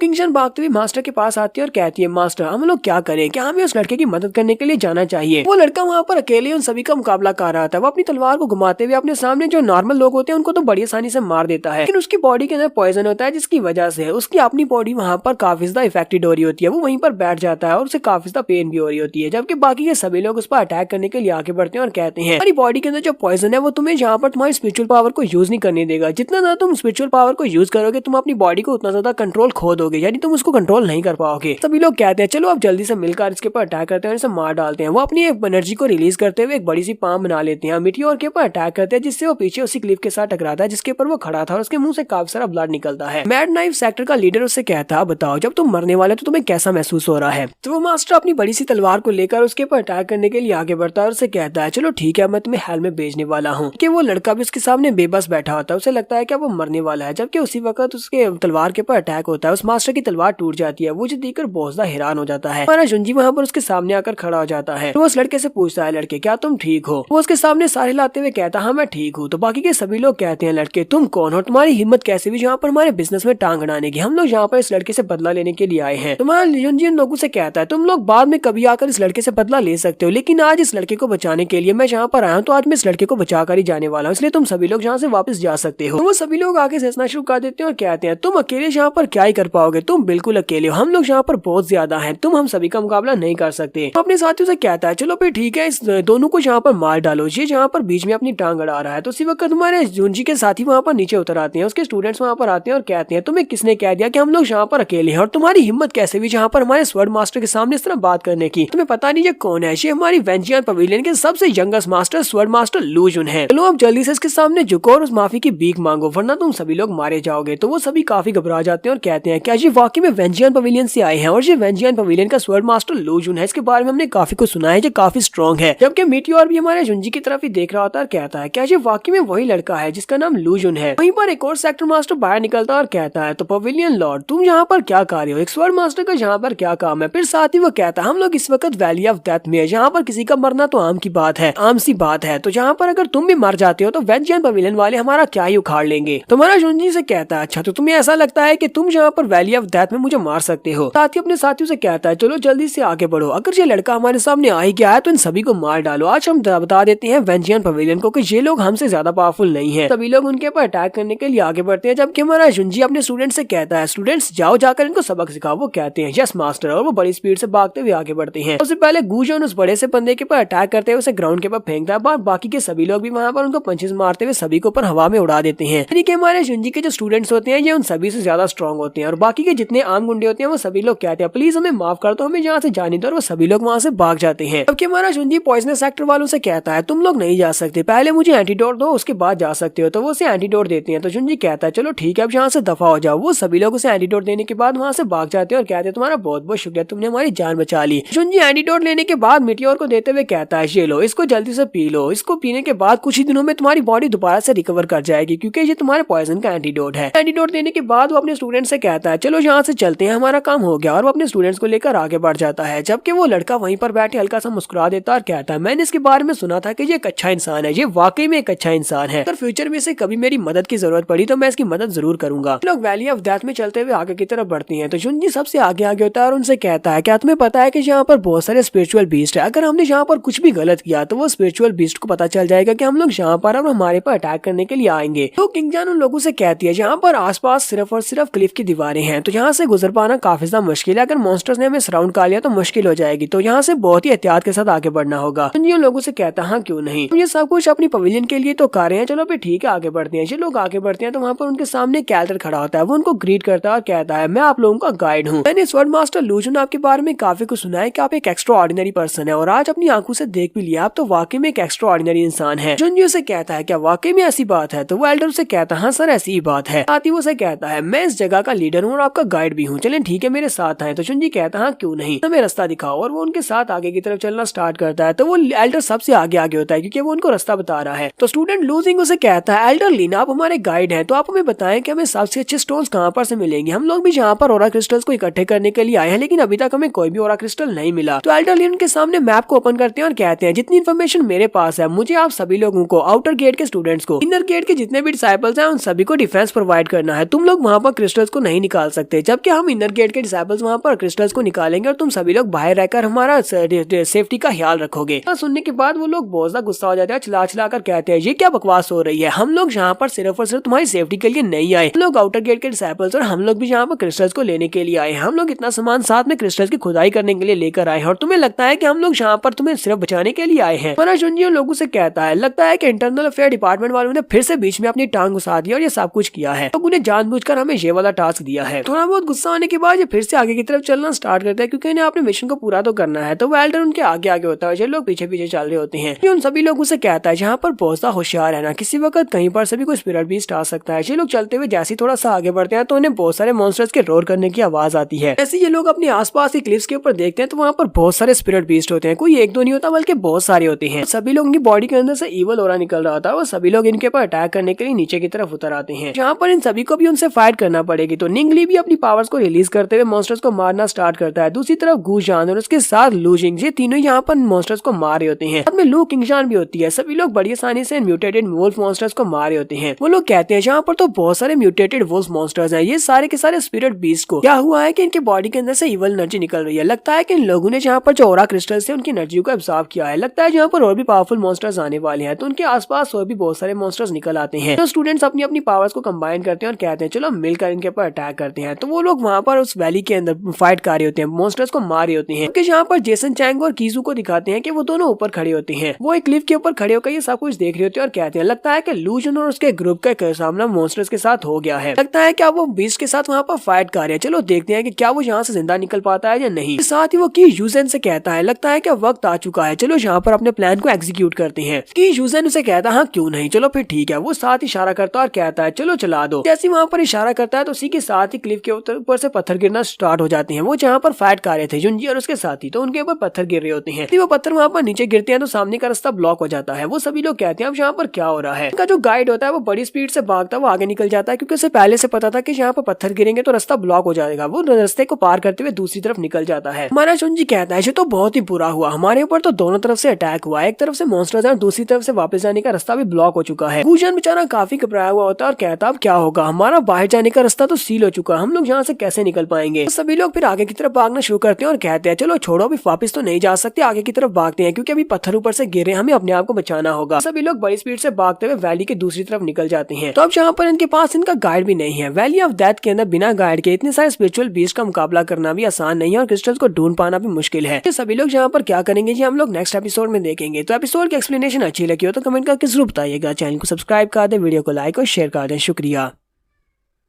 तो गाइस कैसे हैं आप सब लोग। स्वर्ड किंग के एपिसोड 166 के साथ हाजिर हो। तो लास्ट एपिसोड के एंड पे हमने देखा था कि जेसन चैंग और की यूजन उन दोनों ने मिलकर प्लान बनाया होता है। उन लोगों ने ये प्लान बनाया होता है कि हमारा जुंजी अपने डिसाइपल्स के साथ जब उस वैली ऑफ डेथ में जाएगा, क्लिफ के अंदर जाने के बाद वो एक तरफ से रास्ते को बंद कर देंगे। तो ऐसे ही होता है, आसपास से पत्थर गिरना स्टार्ट होते हैं और एंट्रेंस का दरवाजा बंद हो जाता है, यानी कि वो लोग बाहर से नहीं निकल सकते। सभी को वैली ऑफ डेथ में और ज्यादा अंदर जाना पड़ेगा और वहाँ पर साथ ही काफी सारे मॉन्स्टर्स होते हैं जो उनके ऊपर स्टैक कर देते हैं। सभी लोग पत्थर गिरने की वजह से काफी जख्मी होते हैं और स्पेशली वहाँ पर मॉन्स्टर्स की वजह से भी, क्योंकि मॉन्स्टर्स ने उनके अटैक किया था। मैंने जुंजी ने भी एक डिसाइपल को अपने कंधों पर उठा रखा होता है, जबकि बाकी के सभी लोग वहां से आगे की तरफ बढ़ना स्टार्ट करते हैं। ये सभी लोग यहाँ पर अपने गाइड को भी ढूंढ रहे होते हैं क्योंकि उन लोगों के साथ उनका जो एल्डर गाइड था वो भी भाग चुका था, क्योंकि जैसे ही वहां पर पत्थर गिरने स्टार्ट हुए थे वो सबसे पहले वहां से भागा था क्योंकि उसे पहले से प्लान के बारे में पता था। तो गूशान कहता है मुझे तो अभी तक यहाँ पर एक भी स्पिरिट स्टोन दिखाई नहीं दिया, लेकिन इसके बावजूद हम सभी लोग यहाँ पर मरते मरते बचे हैं। बहुत सारे डिसाइपल्स तो पहले जख्मी हो चुके हैं। तो लू किंगजान उन लोगों से कहती है क्या तुम लोगों ने यहाँ पर इस बात को नोटिस नहीं किया कि यहाँ पर जो मॉन्स्टर्स की स्टैंड है, यानी कि उनकी जो स्मेल है वो पहले से भी ज्यादा स्ट्रॉन्ग होती जा रही है, क्या तुम्हें महसूस नहीं हो रहा। जुंजी उनसे कहता है तुम सभी लोगों को बहुत ज्यादा ध्यान रखना होगा, रॉक स्लाइड अभी तक रुकी नहीं है, ऊपर से अभी पत्थर गिर रहे हैं, हम सभी को जल्दी से जल्दी यहाँ से निकलना होगा, किसी दूसरे एरिया में निकल चलते हैं जो कि सेफ हो। इसी वक्त उन्हें साइड के ऊपर से एक बड़े से मॉन्स्टर के रोर करने की आवाज आती है। वो लोग जल्दी से साइड के ऊपर देखते हैं तो साइड के ऊपर उन्हें एक बड़ा सा एप मॉन्स्टर दिखाई देता है और वो एप मॉन्स्टर काफी ज्यादा गुस्से में होता है। वो उनके ऊपर पंच मारने के लिए आगे बढ़ता है। उसकी पावर्स काफी ज्यादा लग रही होती है क्योंकि उसका साइज भी काफी ज्यादा बड़ा होता है। तो उस मंकी का सीधा साधा निशाना लू किंगजान होती है। वो लू किंगजान को पंच मारने के लिए जैसे उसके करीब पहुंचता है उसी वक्त लूजिंग जंप करते हुए आगे बढ़ता है। लू किंगजान को बचा लेता है, उसको अटैक से बचा लेता है, लेकिन उस मंकी का अटैक काफी ज्यादा पावरफुल होता है। वो तो ग्राउंड के अंदर काफी बड़ा गहरा गड्ढा बनाता है और उसकी फोर्स भी काफी ज्यादा होती है। वो वहाँ पर आओ करता है तो उसी के साथ ही वहाँ पर और भी बहुत सारे मंकी मॉन्स्टर्स निकल आते हैं। ये सारे के सारे मंकी मॉन्स्टर उनके साइडों के ऊपर क्लिफ के ऊपर खड़े होते हैं, नीचे उनकी तरफ घूर कर देख रहे होते हैं। हमारे जुंजी के जितने डिसाइपल्स होते हैं वो सभी लोग बेचारे बहुत ज्यादा घबरा जाते हैं। वो सभी लोग तो पहले से जख्मी होते हैं और ऊपर से उनको सांस भी आ चुका होता है, वो यहाँ से भागकर भी नहीं जा सकते। सभी मॉन्स्टर्स जंप करते हुए उनके ऊपर अटैक करने के लिए आगे बढ़े होते हैं। एक बड़ा सा व्हाइट मंकी जब उनके ऊपर अटैक कर रहा होता है तो हमारा जुंजी अपनी एनर्जी को रिलीज करते हुए उस मंकी मॉन्स्टर के ऊपर अटैक करता है और उनसे कहता है, ये लगता है कि यहाँ पर सामने केव है, तुम सभी लोग वहाँ पर जल्दी से चले जाओ। सभी लोगों को एक दूसरे के साथ रहना होगा, कोई भी एक दूसरे से अलग मत होना और जल्दी से जल्दी उस केव के अंदर जाओ। तो बाकी के स्टूडेंट्स तो भागते हुए उस केव की तरफ जाते हैं, जबकि हमारे जुंजी के जो 4 पर्सनल डिसाइपल्स होते हैं उसे कहते हैं, मास्टर हम लोग तुम्हारे साथ रहते हैं, जहाँ पर तुम्हें थोड़ा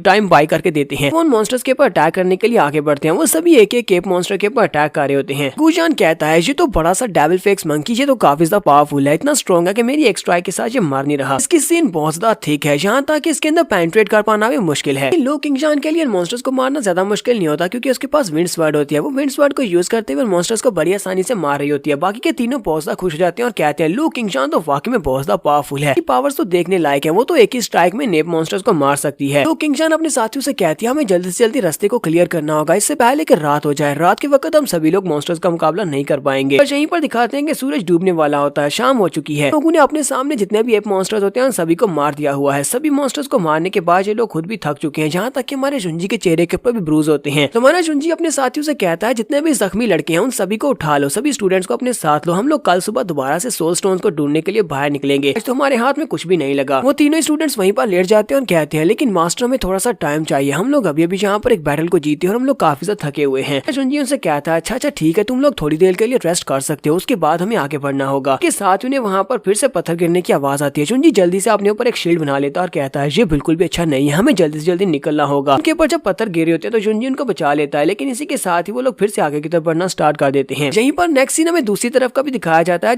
जहाँ पर जेसन चैंग बाकी के सभी डिपार्टमेंट के लोगों को बता रहा होता है कि थोड़ी देर पहले वैली ऑफ डेथ में फिर से एक जलजिला आया था, जिसकी वजह से बहुत सारे पत्थर गिरे हैं और पत्थर गिरने की वजह से एंट्रेंस बंद हो चुकी है। वैली ऑफ डेथ में कोई भी जा नहीं सकता। वहाँ पर जो लोग पहले से मौजूद हैं वो लोग वहाँ से निकल नहीं सकते। अपने बाकी के सारे साथियों से कह रहा होता है कि सिचुएशन बिल्कुल भी अच्छी नहीं है, इसलिए तुम सभी लोग फिलहाल के लिए वैली ऑफ डेथ में नहीं जा सकते, इसलिए हम लोग कल से अपनी सर्च को स्टार्ट करेंगे। मास्टर किंग चैंग चलाकर उसे कहते हैं, अब इस बात का क्या मतलब है? तुम्हें इस बारे में नहीं पता कि इस वक्त मास्टर लू जुन यानी कि आउटर गेट के 50 डिसाइपल्स वक्त अंदर है। मास्टर स्वर्ड मास्टर लू जुन भी उनके साथ ही हैं, वो सभी लोग इस वक्त वैली ऑफ डेथ में हैं। तुम कह रहे हो कि एंट्रेंस ब्लॉक हो चुकी है और हम में से कोई भी उनको ढूंढने के लिए भी नहीं जा सकता। हमें ये भी नहीं पता कि वो जिंदा होंगे या मर चुके होंगे। लोग यहाँ पर रिलैक्स नहीं कर सकते, हमें जल्दी से जल्दी वहाँ पर जाना होगा ताकि हम उन सभी 50 बच्चों को बचा सके। जेसन चैंग उनसे कहता है, तुम्हें लगता है कि हम लोग यहाँ पर उनको बचाने के लिए जानबूझकर नहीं जा रहे? ये बताओ कि हम सभी लोग अपनी जान को दांव पर क्यों लगाएं, वो भी इस तरह के बेकार लोगों के लिए? क्या तुम्हें लगता है कि उनकी जिंदगियां हम लोगों से ज्यादा इंपॉर्टेंट है? हमें पता है कि अगर हम लोग वहाँ पर जाते हैं तो हम लोग सारे मारे जाएंगे, इसी वजह से हम में से तो कोई भी वहाँ पर उनको बचाने के लिए नहीं जाने वाला। बाकी के सभी बच्चे भी वहाँ पर चिल्लाना शुरू कर देते हैं और कहते हैं, हाँ जेसन चैंग ने बिल्कुल ठीक कहा, हम में से कोई भी वहाँ पर उसको बचाने के लिए नहीं जाएगा, उन सभी को बचाने के लिए। वैली ऑफ डेथ में इस वक्त 2 बार जलजिला आ चुका है, जिसकी वजह से वहाँ पर काफी सारे रॉक स्लाइडिंग हो रही है, हम में से कोई भी वहाँ पर उनको बचाने के लिए नहीं जाएगा। मास्टर टैंग और उसके साथ साथ मास्टर किंग चैंग वो दोनों बिल्कुल खामोश हो जाते हैं, क्योंकि वो यहाँ पर और कुछ नहीं कह सकते। एक सीन हमें उस केव का दिखाया जाता है जहाँ पर हमारा जुंजी और उसके साथी उस केव में पनाह लेने के लिए रात के वक्त गए थे। ये वक्त हमारे जुंजी की आंख खुल जाती है। जब उसकी आंख खुलती है तब उठकर बाहर की तरफ चल देता है। हमारा जुंजी कहता है, लगता है कि वैली ऑफ डेथ का एंट्रेंस ब्लॉक हो चुका है, कोई भी अंदर नहीं आ सकता। इसका मतलब यह है कि रेस्क्यू मिशन यहाँ तक नहीं पहुँचने वाला, इतनी जल्दी तो बिल्कुल भी नहीं आएगा। साथ ही हमारे जुंजी को वहाँ पर कुछ महसूस होता है। जुंजी कहता है, लगता है कि कोई यहाँ पर है। वहीं पर वो साइड के ऊपर देखता है तो वहाँ पर एक असैसिन खड़ा होता है, आदमी उसकी तलवार होती है। तो वो हमारे जुंजी से कहता है, तो फाइनली तुम उठ ही गए, मैं तो तुम्हारे इंतजार कर रहा था, जब तुम उठो तब मैं तुम्हें मार सकूं। तो वो असैसिन हमारे जुंजी से कहता है, जब तुम बेहोश थे मैं तुम्हें उसी वक्त भी मार सकता था, क्योंकि बाकी के सभी बच्चे तो आराम से सो रहे हैं, लेकिन उसमें मजा नहीं था, इसी वजह से मैंने तुम्हें अभी तक जिंदा रखा है। तो अब यहाँ पर मैं तुम्हें मारने वाला हूँ। तुम्हारे बारे में बहुत कुछ सुना है, मैंने सुना है कि तुम्हारे पास काफी सारी स्पेशल एबिलिटीज हैं, ताकि तुम अपने से ज्यादा हायर लेवल के कल्टीवेटर्स को भी आसानी से हरा सकते हो। मैं भी ये देखना चाहता हूँ कि कैसे तुम मेरा मुकाबला करते हो। हमारा जुंजी उसे कहता है, पहले ये बताओ कि तुम्हें यहाँ पर किसने भेजा है। वो आगे से हंसना शुरू कर देता है और कहता है, तुम्हें ये बताना तो बिल्कुल बेकार है कि मुझे किसने यहाँ पर भेजा है, क्योंकि तुम तो यहाँ पर मरने वाले हो और एक मरने वाले इंसान को इस बारे में जानकर क्या फायदा कि उसे किसने मरवाया है। साथ ही अपनी मास्टर स्पिरिट को भी रिलीज करता है। हमारा जुंजी उसकी मास्टर स्पिरिट और साथ में उसकी पावर्स को रिलीज होते हुए देखकर काफी हैरान होता है, क्योंकि वो एक जिनचैंग लेवल का मास्टर होता है और उसकी स्पीड भी हमारे जुंजी से काफी ज्यादा होती है। वो बड़ी स्पीड से यानी कि पलक झपकने की स्पीड से हमारे जुंजी के ऊपर अटैक करके आगे गुजर जाता है। और हमारा जुंजी कहता है, ये तो बहुत ज्यादा फास्ट और मुझे तो दिखाई भी नहीं दिया। कि अटैक की वजह से हमारा जुंजी पीछे वाली दीवार के साथ जाकर पटकता और जख्मी हो जाता है। हमारा जुंजी कहता है, ये बिल्कुल भी अच्छा नहीं है, ये मास्टर जिनो जैंगराम का एक एक्सपर्ट है और ऊपर से मैं पिछली फाइट में मेरा कंधा जख्मी हो गया था, जिसकी वजह से मैं यहाँ पर फ्रीली मूव नहीं कर सकता और ना ही आसानी के साथ इसके अटैक्स को ब्लॉक कर सकता हूँ, ना इसके ऊपर आसानी से अटैक कर सकता हूँ। तो वो जुंजी के ऊपर अटैक करने के लिए आगे बढ़ता है और उसे कहता है, लड़के तुम्हारे पास तो कुछ भी नहीं है। मुझे तो लगा था कि जिसके बारे में इतनी ज्यादा तारीफें की जा रही हैं वो लड़का वाकई में बहुत ज्यादा ज्यादा स्पेशल था, लेकिन एक ही अटैक में तुम्हारी बस हो गई है। जैसे वो हमारे जुंजी के ऊपर अटैक करने के लिए आगे बढ़ रहा था, उसी वक्त लू किंगजान को भी होश आ जाती है। वो भी जल्दी से भागती हुई हमारे जुंजी के सामने आकर खड़ी जाती है। तो असैसिन का अटैक सीधा उसकी बॉडी के साथ आकर टकराता है। तो हमारा जुंजी अपनी पावर्स को रिलीज करते हुए असैसिन के ऊपर अटैक करता है ताकि असैसिन पीछे की तरफ फट जाए और वो और ज्यादा अटैक ना कर सके। असैसिन तो पीछे की तरफ फट जाता है, तो वो लू किंगजान काफी से जख्मी हो जाती है। हमारा जुंजी उसे कहता है तुम्हें जहाँ पर मेरे डिसाइपल्स के ऊपर अटैक करने की जरूरत नहीं है, मेरे डिसाइपल्स को इस सब में इन्वॉल्व मत करो क्योंकि तुम्हारी दुश्मनी मेरे साथ है, तो फिर मेरे साथ ही फाइट करो। वो उसे कहता है तो फिर मैं भी तो यहाँ पर तुम्हारे साथ ही फाइट करने के लिए आया हूँ। तो वो हमारा जुंजी अपनी तलवार के साथ उसके ऊपर बार-बार अटैक करता है। वो बार-बार उसके अटैक को अवॉइड कर रहा होता है। इसके साथ ही हमारे जुंजी के कंधे के ऊपर एक किक मारता है जिससे हमारा जुंजी पीछे की तरफ गिर जाता है। असैसिन उसे कहता है तुम तो बहुत ज्यादा बोरिंग हो, जल्दी से इसको खत्म करते हैं क्योंकि मुझे और ज्यादा टाइम यहाँ पर वेस्ट नहीं करना। वो जुंजी के ऊपर आखिरी अटैक करने के लिए आगे बढ़ता है। उसी वक्त वो दूसरा लड़का जिसका नाम मिटियोर बताया गया था वो उसके सामने आकर खड़ा हो जाता है। वो अटैक को ब्लॉक करता है और उसको बचा लेता है। हमारा जुंजी भी इस बात से काफी हैरान होता है कि ये लड़का यहाँ पर क्या कर रहा है और इसको क्यों बचा रहा है। तो वो असैसिन भी इस बात से काफी हैरान होता है और कहता है अब यहाँ पर कौन आ गया है, पहले इसकी स्टूडेंट बीच में आकर इसको बचा लिया, अब यहाँ पर किसी और ने आकर इसको बचा लिया है कि तुम तो वाकई में बहुत ज्यादा लकी हो। लगता है कि बहुत सारी लड़कियां और लड़के तुम्हारे आसपास घूमते फिरते हैं। कि मीटियोर अपनी तलवार को लेकर असैसिन के ऊपर अटैक करने के लिए आगे बढ़ता है और कहता है अपनी बकवास बंद करो, चलो देखते हैं कि तुम मेरा मुकाबला कैसे कर पाते हो। अपनी तलवार के साथ उसके ऊपर बार-बार अटैक करता है और वो बार-बार उसके अटैक्स को अवॉइड कर रहा होता है। असैसिन को भी यहाँ पर थोड़ी देर के लिए पीछे हटना पड़ता है, लेकिन फिर साथ ही वो फिर से अपनी मास्टर स्पिरिट को रिलीज करता है और साथ ही उसके पास जो तलवार होती है वो अपनी शेप को चेंज कर सकती है। शेप शिफ्टिंग वाली तलवार के साथ सामने वाले मिटियोर के ऊपर अटैक करता है, तो मिटियोर भी अपनी तलवार के साथ उसके अटैक को ब्लॉक करता है। दोनों जब अपनी अपनी तलवारों को टकराते हैं और अपनी फुल पावर्स को रिलीज करते हैं, यहाँ पर एक जबरदस्त धमाका होता है। धमाका होने के बाद असैसिन को दिखाते हैं। वो कहता है ये लड़का कौन है, मुझसे ज्यादा फास्ट कैसे हो सकता है क्योंकि मैं तो जिन और जैंग्राम का एक्सपर्ट हूँ, जबकि इस लड़की की कल्टीवेशन बेस मुझसे लो है। साथ ही वो हंसना शुरू कर देता है और कहता है ये तो काफी ज्यादा इंटरेस्टिंग होता जा रहा है, मुझे भी यहाँ पर किसी ऐसे से फाइट करनी थी जिससे मुझे मजा आ सके। साथ ही वो कहता है चलो फिर ठीक है, यहाँ पर एक और स्पेशल मूव को यूज करते हैं। वो भी अपने स्पेशल मूव को यूज करता है, जबकि दूसरी तरफ से मिटियोर भी अपने स्पेशल मूव को यूज करने लगा है। वो अपनी तलवार को सामने की तरफ करते हुए स्पेशल मूव को जब यूज करने लगता है तो असैसिन का जो अटैक होता है वो इनविजिबल अटैक होता है। उसकी वजह से काफी सारी तरंगे निकलती है जिनकी वजह से मिटियोर की बॉडी के ऊपर काफी सारे कट्स लगना स्टार्ट हो जाते हैं। उसके दोनों बाजुओं के ऊपर बहुत सारे कट्स और स्लैशेज लगती हैं। जुंजी पीछे खड़ा ये सब कुछ देख रहा था। वो कहता है इस लड़के की बॉडी के अंदर पॉइजन सेक्टर वालों ने इसको जो पॉइजन दिया था उसका एंटीडोट तो इसने ले लिया था, लेकिन उसको प्योरीफाई होने के लिए कम से कम 5 दिन लगने हैं। अभी तक इसकी बॉडी के अंदर इस पॉइजन के इफेक्ट्स हैं। ये ज्यादा देर तक इस असैसिन के अटैक्स को ब्लॉक नहीं कर पाएगा और ज्यादा देर तक फाइट भी नहीं कर पाएगा। बिल्कुल ऐसा ही होता है। वो उसे वहाँ पर अटैक को ब्लॉक तो कर रहा होता है, लेकिन इसी के साथ वो पीछे वाली दीवार के साथ जाकर पटकता है। उसकी पूरी बॉडी के ऊपर कट्स लगे होते हैं और वहीं पर बेहोश होकर गिरने लगता है। क्योंकि उसी वक्त असैसिन फिर से उसके ऊपर अटैक करने के लिए आगे बढ़ता है। जैसे ही वो अपनी तलवार को घुमाकर उसे मारने लगता है, जुंजी चिल्लाकर उसे कहता है यहीं पर रुक जाओ। वो मिटियोर को मारता नहीं बल्कि अपनी तलवार को दीवार में गड़ा देता है और उसको छोड़ देता है। असैसिन हमारे जुंजी की तरफ देखता है और कहता है क्या तुम्हें वाकई में लगता है कि अभी फिलहाल के लिए तुम्हारे पास इतना टाइम है कि तुम दूसरों की फिक्र कर सको? मुझे लगता है कि तुम अपने बारे में कुछ ज्यादा ही हाईली सोचते हो। हमारा जुंजी उसे कहता है ये फाइट इन सभी लोगों की थी ही नहीं, तुम्हारा टारगेट मैं हूँ, तो तुम्हें सिर्फ और सिर्फ मुझसे फाइट करनी चाहिए। तो इन सभी को छोड़ो और हम लोग किसी और जगह पर जाकर फाइट करते हैं। तो यहाँ पर हम लोग अपनी एपिसोड 166 का एंड करेंगे। एपिसोड की एक्सप्लेनेशन अच्छी लगी हो तो कमेंट करके जरूर बताइएगा। चैनल को सब्सक्राइब कर दे, वीडियो को लाइक और शेयर कर दे। शुक्रिया।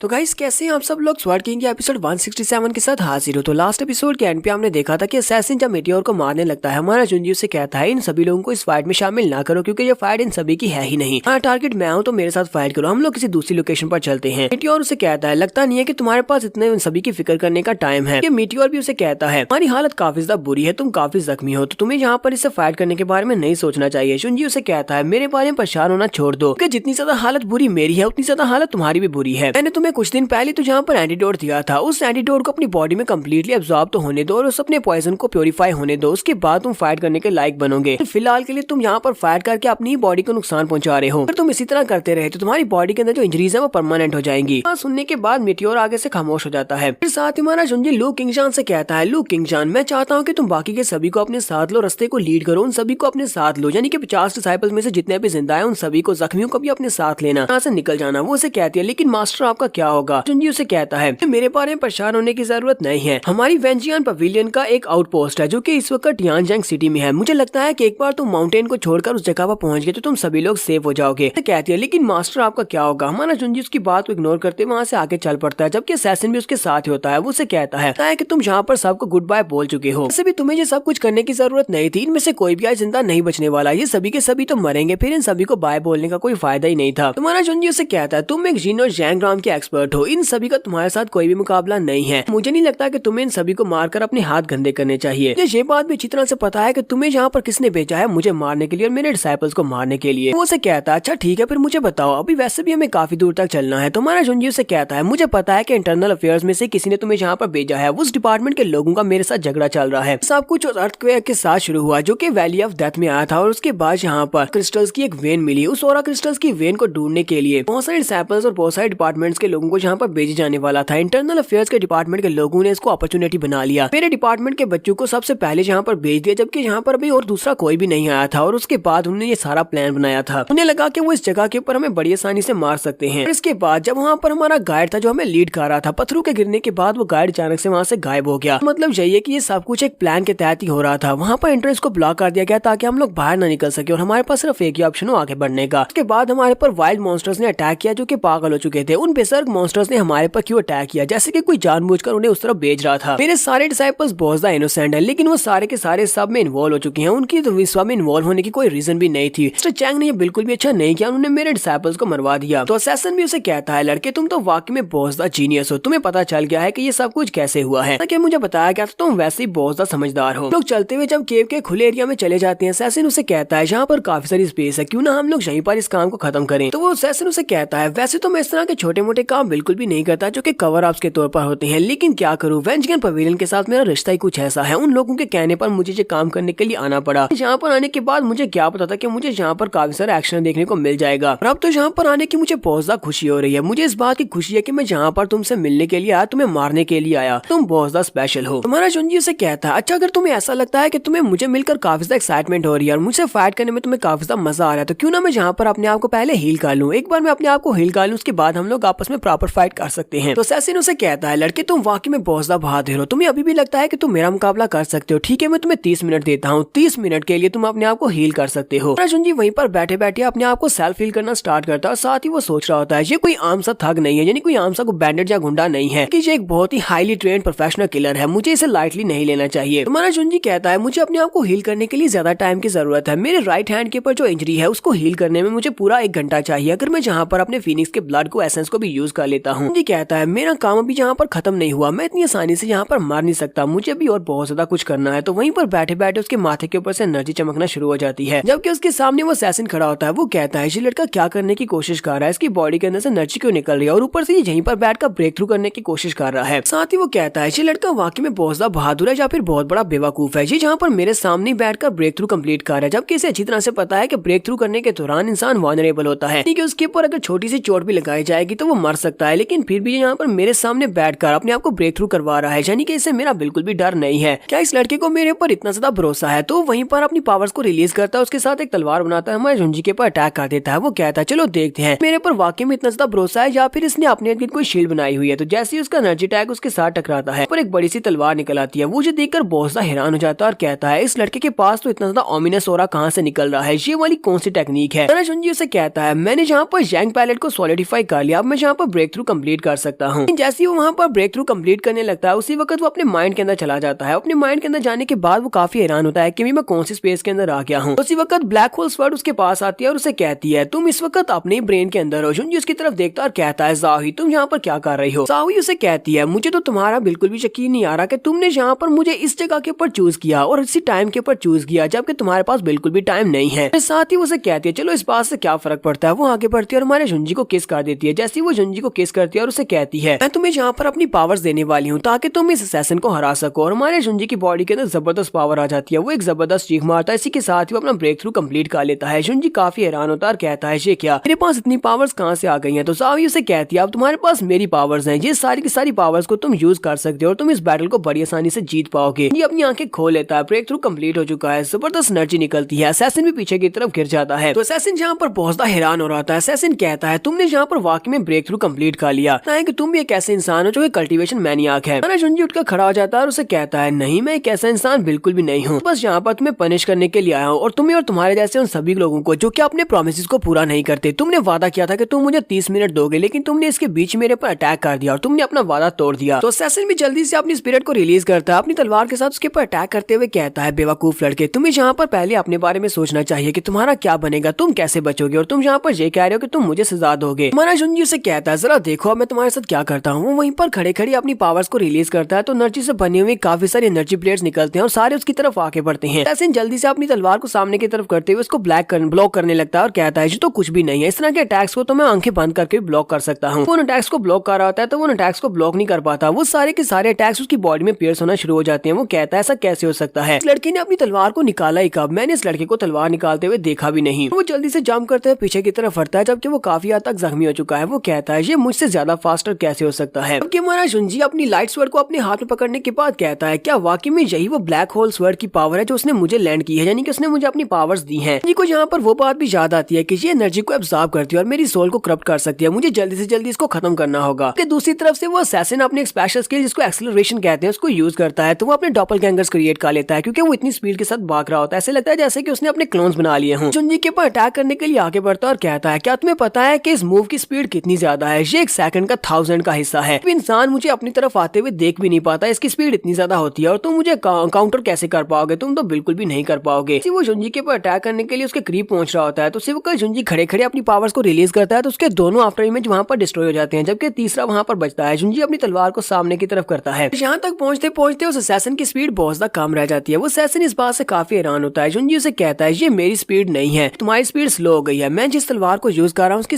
स्पेशलिटी यह है कि वो तुम्हारी एनर्जी को एब्जॉर्ब कर रही है और मेरे तक पहुंचने तक तुम्हारी स्पीड कम रह गई है। ये बात सुनने के बाद वो भी कहता है तो क्या तुम्हारे पास ब्लैक होल स्वर्ड है। ये बात सुनने के बाद बहुत ज्यादा हैरान हो जाता है और कहता है वो तलवार यहाँ पर कैसे है, और वो जल्दी से जंप करते पीछे की तरफ हट जाता है। असैसिन कहता है तो तुम्हारे पास इस तरह का वेपन है जो कि एक हेरेटिक वेपन है और तुम्हारे पास से बिल्कुल भी नहीं होना चाहिए था, लगता है क्या मुझे भी यहाँ पर सीरियस होना पड़ेगा, और वो भी यहाँ पर सीरियस होने लगा है। तो कहता है तो मैं यहाँ पर अपनी सीक्रेट आर्ट को यूज करने लगा हूँ, तो उसकी सीक्रेट आर्ट का नाम ब्लड कंबस्शन होता है। जब वो ब्लड कंबस्शन टेक्निक को यूज करता है तो उसकी बॉडी का कलर भी चेंज हो जाता है, तो वो यहाँ पर ट्रांसफॉर्मेशन में जाता है। कहता है कि तुमने मेरी तलवार को तोड़ दिया, लेकिन अब देखो मैं यहाँ पर क्या करता हूँ, और उसके दोनों हाथों के आगे नाइफ निकल आते हैं, यानी कि तलवारों जैसे बड़े बड़े नाइफ निकल आते हैं। तो जुंजी से कहता है तुमने मेरी तलवार तोड़ी थी लेकिन अब तुम यहाँ पर अपनी जान देकर इसकी कीमत चुकाओगे। उसने अपने हाथों के अंदर से जो तलवारें निकाली हैं वो असल में तलवारें नहीं है बल्कि उसकी हड्डियां हैं। उसने अपनी हड्डियों को यहाँ पर तलवार बना लिया, बल्कि वो अपने पूरे जिस्म की हड्डियों को तलवार बना सकता है। दोनों ब्लेड्स के साथ जुंजी के ऊपर अटैक करने के लिए आगे बढ़ता है। वो भागते हुए जुंजी के करीब पहुंचता है। जुंजी कहता है जी तो पहले से भी ज्यादा फास्ट हो चुका है। जुंजी फिर से अपनी तलवार को सामने की तरफ करते हुए उसके अटैक को ब्लॉक करता है। पर वो बहुत ही डेविलिश स्माइल देते हुए आगे से हंसना शुरू कर देता है और उससे कहता है चलो देखते हैं क्या तुम कैसे बचते हो। अपनी बॉडी के अंदर से अपनी पसलियों की हड्डियों को बाहर निकालता है और पसलियों की हड्डियों के साथ ही वो जुंजी के ऊपर अटैक कर देता है, तो उसकी रिब्स हमारे जुंजी के कंधों के ऊपर लगती है जिससे हमारा जुंजी भी जख्मी हो जाता है। अब हमारा जुंजी जल्दी से जंप करते हुए पीछे की तरफ हटता है और कहता है ये तो अपनी रिब्स को बार की तरह यूज कर सकता है और मेरे पर अटैक कर सकता है, मैंने ये तो बिल्कुल भी नहीं सोचा था। लकीली मेरी तलवार ने यहाँ पर मुझे बचा लिया है। जबकि वो असैसिन सोच रहा होता है अगर कोई और यहाँ पर होता और वो मेरे स्टैक के साथ हिट होता वो तो कभी भी इसके साथ बच नहीं सकता था, लेकिन ये लड़का ये तो वाकई में जियन पवेलियन का यंगेस्ट स्वर्ड मास्टर होने के लायक है। वो फिर से अपनी बॉडी के अंदर से अपनी रिब्स के साथ तलवारें बनाता है और उसे कहते हैं चलो देखते हैं कि तुम कितनी देर तक यहाँ पर टिक पाते हो। तो इस बार असैसिन एक स्पेशल स्किल को यूज करने लगा है। वो वहाँ पर गोल गोल घूमना शुरू कर देता है क्योंकि उसकी बॉडी के अंदर से रिब्स बाहर निकली हुई है, तो वो इस एक पंखे की तरह वहाँ पर घूम रहा था और उसकी सीक्रेट आर्ट का नाम 1000 बोन कटर होता है। जुंजी की तरफ आगे की तरफ बढ़ रहा था जबकि हमारा जुंजी अपनी तलवार को दोनों हाथों से पकड़ता है और अपने एक स्पेशल मूव को यूज करने लगा है जिसका नाम ग्रेट माउंटेन स्प्लिटर होता है। हमारा जुंजी अपनी तलवार को घुमाते हुए सामने की तरफ अपने स्पेशल मूव को रिलीज कर देता है और वहाँ पर एक जबरदस्त धमाका होता है। दूसरी तरफ से वो अपने बोन कटर मूव को यूज कर रहा है। तो इस धमाके के होने के बाद क्या हुआ ये हम लोग नेक्स्ट एपिसोड में देखेंगे। एपिसोड 160 का यहीं पर एंड होगा। एपिसोड की एक्सप्लेनेशन अच्छी लगी हो तो कमेंट करके जरूर बताइएगा। चैनल को सब्सक्राइब कर दे, वीडियो को लाइक और शेयर कर दे। शुक्रिया।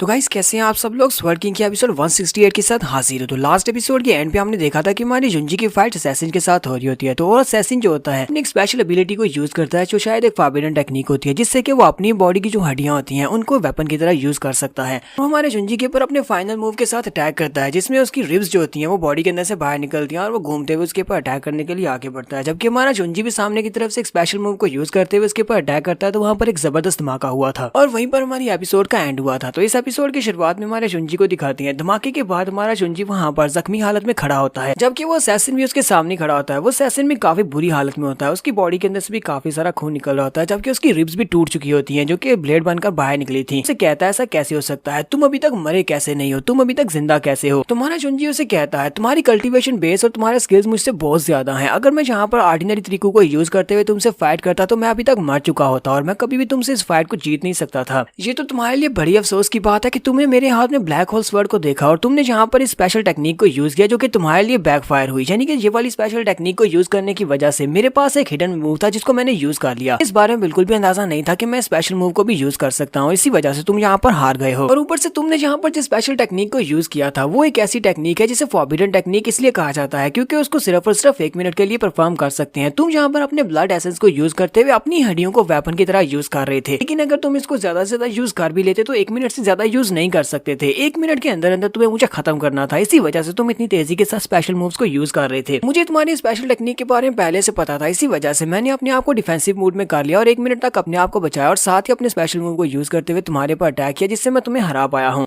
तो वो असैसिन हमारे जुंजी से कहता है ऐसा कैसे हो सकता है, तुम तो बहुत ज्यादा यंग हो, इतनी यंग एज में तुम्हारे पास इतनी ज्यादा नॉलेज कैसे आ सकती है, मुझे रियल में बताओ कि तुम कौन हो, तुम्हारी रियलिटी ये नहीं हो सकती। जुंजी उसे कहता है अब इस बात से क्या फर्क पड़ता है कि मेरी रियलिटी क्या है और मैं कौन हूँ, क्योंकि तुम तो वैसे भी यहाँ पर मरने वाले हो। जुंजी अब उसके ऊपर अटैक करने लगा और वो असैसिन मरने से पहले उसे कहता है तुम्हारे पास बहुत सारी नॉलेज है, इतनी सारी विजडम और इतनी यंग एज में इतना सब कुछ होना, कहीं ऐसा तो नहीं है कि तुम वो हो। वो जितना ही कहता है किसी के साथ हमारा जुंजी उसके ऊपर अटैक करता है और वहीं पर मर जाता है। जुंजी ने उस असैसिन की गर्दन काट दिया। उस असैसिन को मारने के बाद हमारा जुंजी भी वहीं पर नीचे गिर जाता है और कहता है मैंने यहाँ पर इस असैसिन को मारने में अपनी बहुत सारी पावर्स को कंज्यूम कर लिया है। इतनी सारी पावर्स कंज्यूम करने के बाद अब इन सभी को रिकवर करने में थोड़ा सा टाइम तो लगेगा, लेकिन लगता नहीं कि सिचुएशन अभी खत्म हुई है क्योंकि मुझे अभी सब कुछ यहीं पर खत्म करना होगा। उसके बाद फिर से हमें रात का सीन दिखाया जाता है। इसी एरिया में वैली ऑफ डेथ में बीस्ट टाइड आती है। बीस्ट टाइड का आपको पहले से ही पता है कि जहाँ पर बहुत सारे मॉन्स्टर्स बेसर्क हो जाते हैं और पागलू की तरह आसपास भागना शुरू कर देते हैं और रास्ते में जो कुछ भी आता है उसको मारी जाते हैं। तो किंग जियान तक ये खबर पहुंचती है, वो कहते हैं ऐसा कैसे हो सकता है, वैली ऑफ डेथ में अचानक से बीस्ट टाइड कहाँ से आ गई। तो मास्टर किंग जियान मास्टर टैंक से कहते हैं मास्टर टैंक क्योंकि इस वक्त हम दोनों ही सिर्फ इस जगह के ऊपर मौजूद है और हमें इस बारे में पता है कि इस वैली ऑफ डेथ में इस वक्त बीस्ट टाइड आई हुई है, तो मैं चाहता हूँ कि तुम वापस से जाकर जियान पवेलियन बाकी के सभी एल्डर्स को भी बता दो कि इस वक्त यहाँ पर सिचुएशन क्या है और वो सभी लोग यहाँ पर ना आए, कुछ रेस्क्यू टीम को भी यहाँ पर भेजा जाए क्योंकि इस वक्त स्वर्ड मास्टर लूजन अपनी टीम के साथ वैली ऑफ डेथ के अंदर है और हमें उन्हें बचाकर लाना होगा। तो मास्टर टैंक वहाँ से वापस की तरफ मुड़ पड़ती है जबकि मास्टर किंग जियान आगे की तरफ बढ़ते हैं। यहीं पर हमारे जेसन टैंक और उसके दोस्तों को भी दिखाते हैं। ये तीनों ही दोस्त एक क्लिफ के ऊपर खड़े ये देख रही होती है और साथ ही काफी ज्यादा खुश भी हो रही होती है। जेसन टैंक हंसते हुए कहता है अचानक से यहाँ पर बीस्ट टाइड आ गई, इनको तो पता भी नहीं होगा कि ये वाली बीस्ट टाइड ये भी हमारे कारनामा है। चाहे ये स्वर्ड मास्टर लूजन कितना ही पावरफुल क्यों ना हो, चाहे ये यंगेस्ट हीरो ही क्यों ना हो और यंगेस्ट स्वर्ड मास्टर ही क्यों ना हो, बीस्ट टाइड में बहुत सारे मॉन्स्टर्स होते हैं और सारे के सारे बेजर्क मॉन्स्टर्स का सामना कर पाना उस अकेले के लिए भी पॉसिबल नहीं है। उसके पास तो सिर्फ उसके 50 डिसाइपल्स हैं, वो सभी के सभी मारे जाएंगे। तो कि यूजेंग उसे कहता है ब्रदर तुम्हें पता है ना कि इस सब के करने के लिए हमने कितना ज्यादा खर्च किया है। इंटरनल अफेयर डिपार्टमेंट के पास जितने भी रिसोर्सेज थे हमने सारे के सारे रिसोर्सेज को खर्च कर दिया ताकि हम लोग यहाँ पर स्वर्ड मास्टर लूजन की मौत को प्लान कर सके और यहाँ पर ये सब कुछ इतना कुछ करने के लिए हमें कितने सारे रिसोर्सेज को जाया करना पड़ा है। तो जेसन चैंग कहता है ये पैसा तो बहुत ही कम था, लेकिन मुझे अभी भी इस बात के ऊपर डाउट है कि कहीं ऐसा ना हो कि स्वर्ड मास्टर लूजन दोबारा से मिट्टी के अंदर से भी निकल आए। तुम्हें पता है ना कि वो हमेशा ही जिंदा बचकर बाहर निकल आता है, अगर उसके सारे के सारे डिसाइपल मर भी जाते हैं तभी वो कहीं ना कहीं से रिंगता हुआ बाहर निकल आएगा, इसलिए मैं उसको अपनी आंखों के साथ मरता हुआ देखना चाहता हूँ, मैं उसकी डेड बॉडी को देखना चाहता हूँ। यहीं से नेक्स्ट सीन हमें जुंजी के स्टूडेंट्स का भी दिखाया जाता है। तो जुंजी के जो बचे कुछ स्टूडेंट्स होते हैं वो अपने कुछ जख्मी दोस्तों को अपने साथ उठाकर वापस की तरफ आ रहे होते हैं। सभी लोग दूसरी चेक पॉइंट की तरफ आगे बढ़ रहे होते हैं जहाँ पर हमारे जुंजी ने उन सभी को आगे बढ़ने के लिए कहा था। रास्ते में उनके सामने काफी सारे स्पिरिट बीस्ट भी आ रहे होते हैं। तो लूजिंग कहता है जहाँ पर जितना ज्यादा हम लोग आगे की तरफ बढ़ते जा रहे हैं उतनी ही ज्यादा स्पिरिट बीस्ट आते जा रहे हैं, अब हम लोग क्या करें। यहाँ पर हमें ये तो नहीं पता था कि स्पिरिट बीस्ट का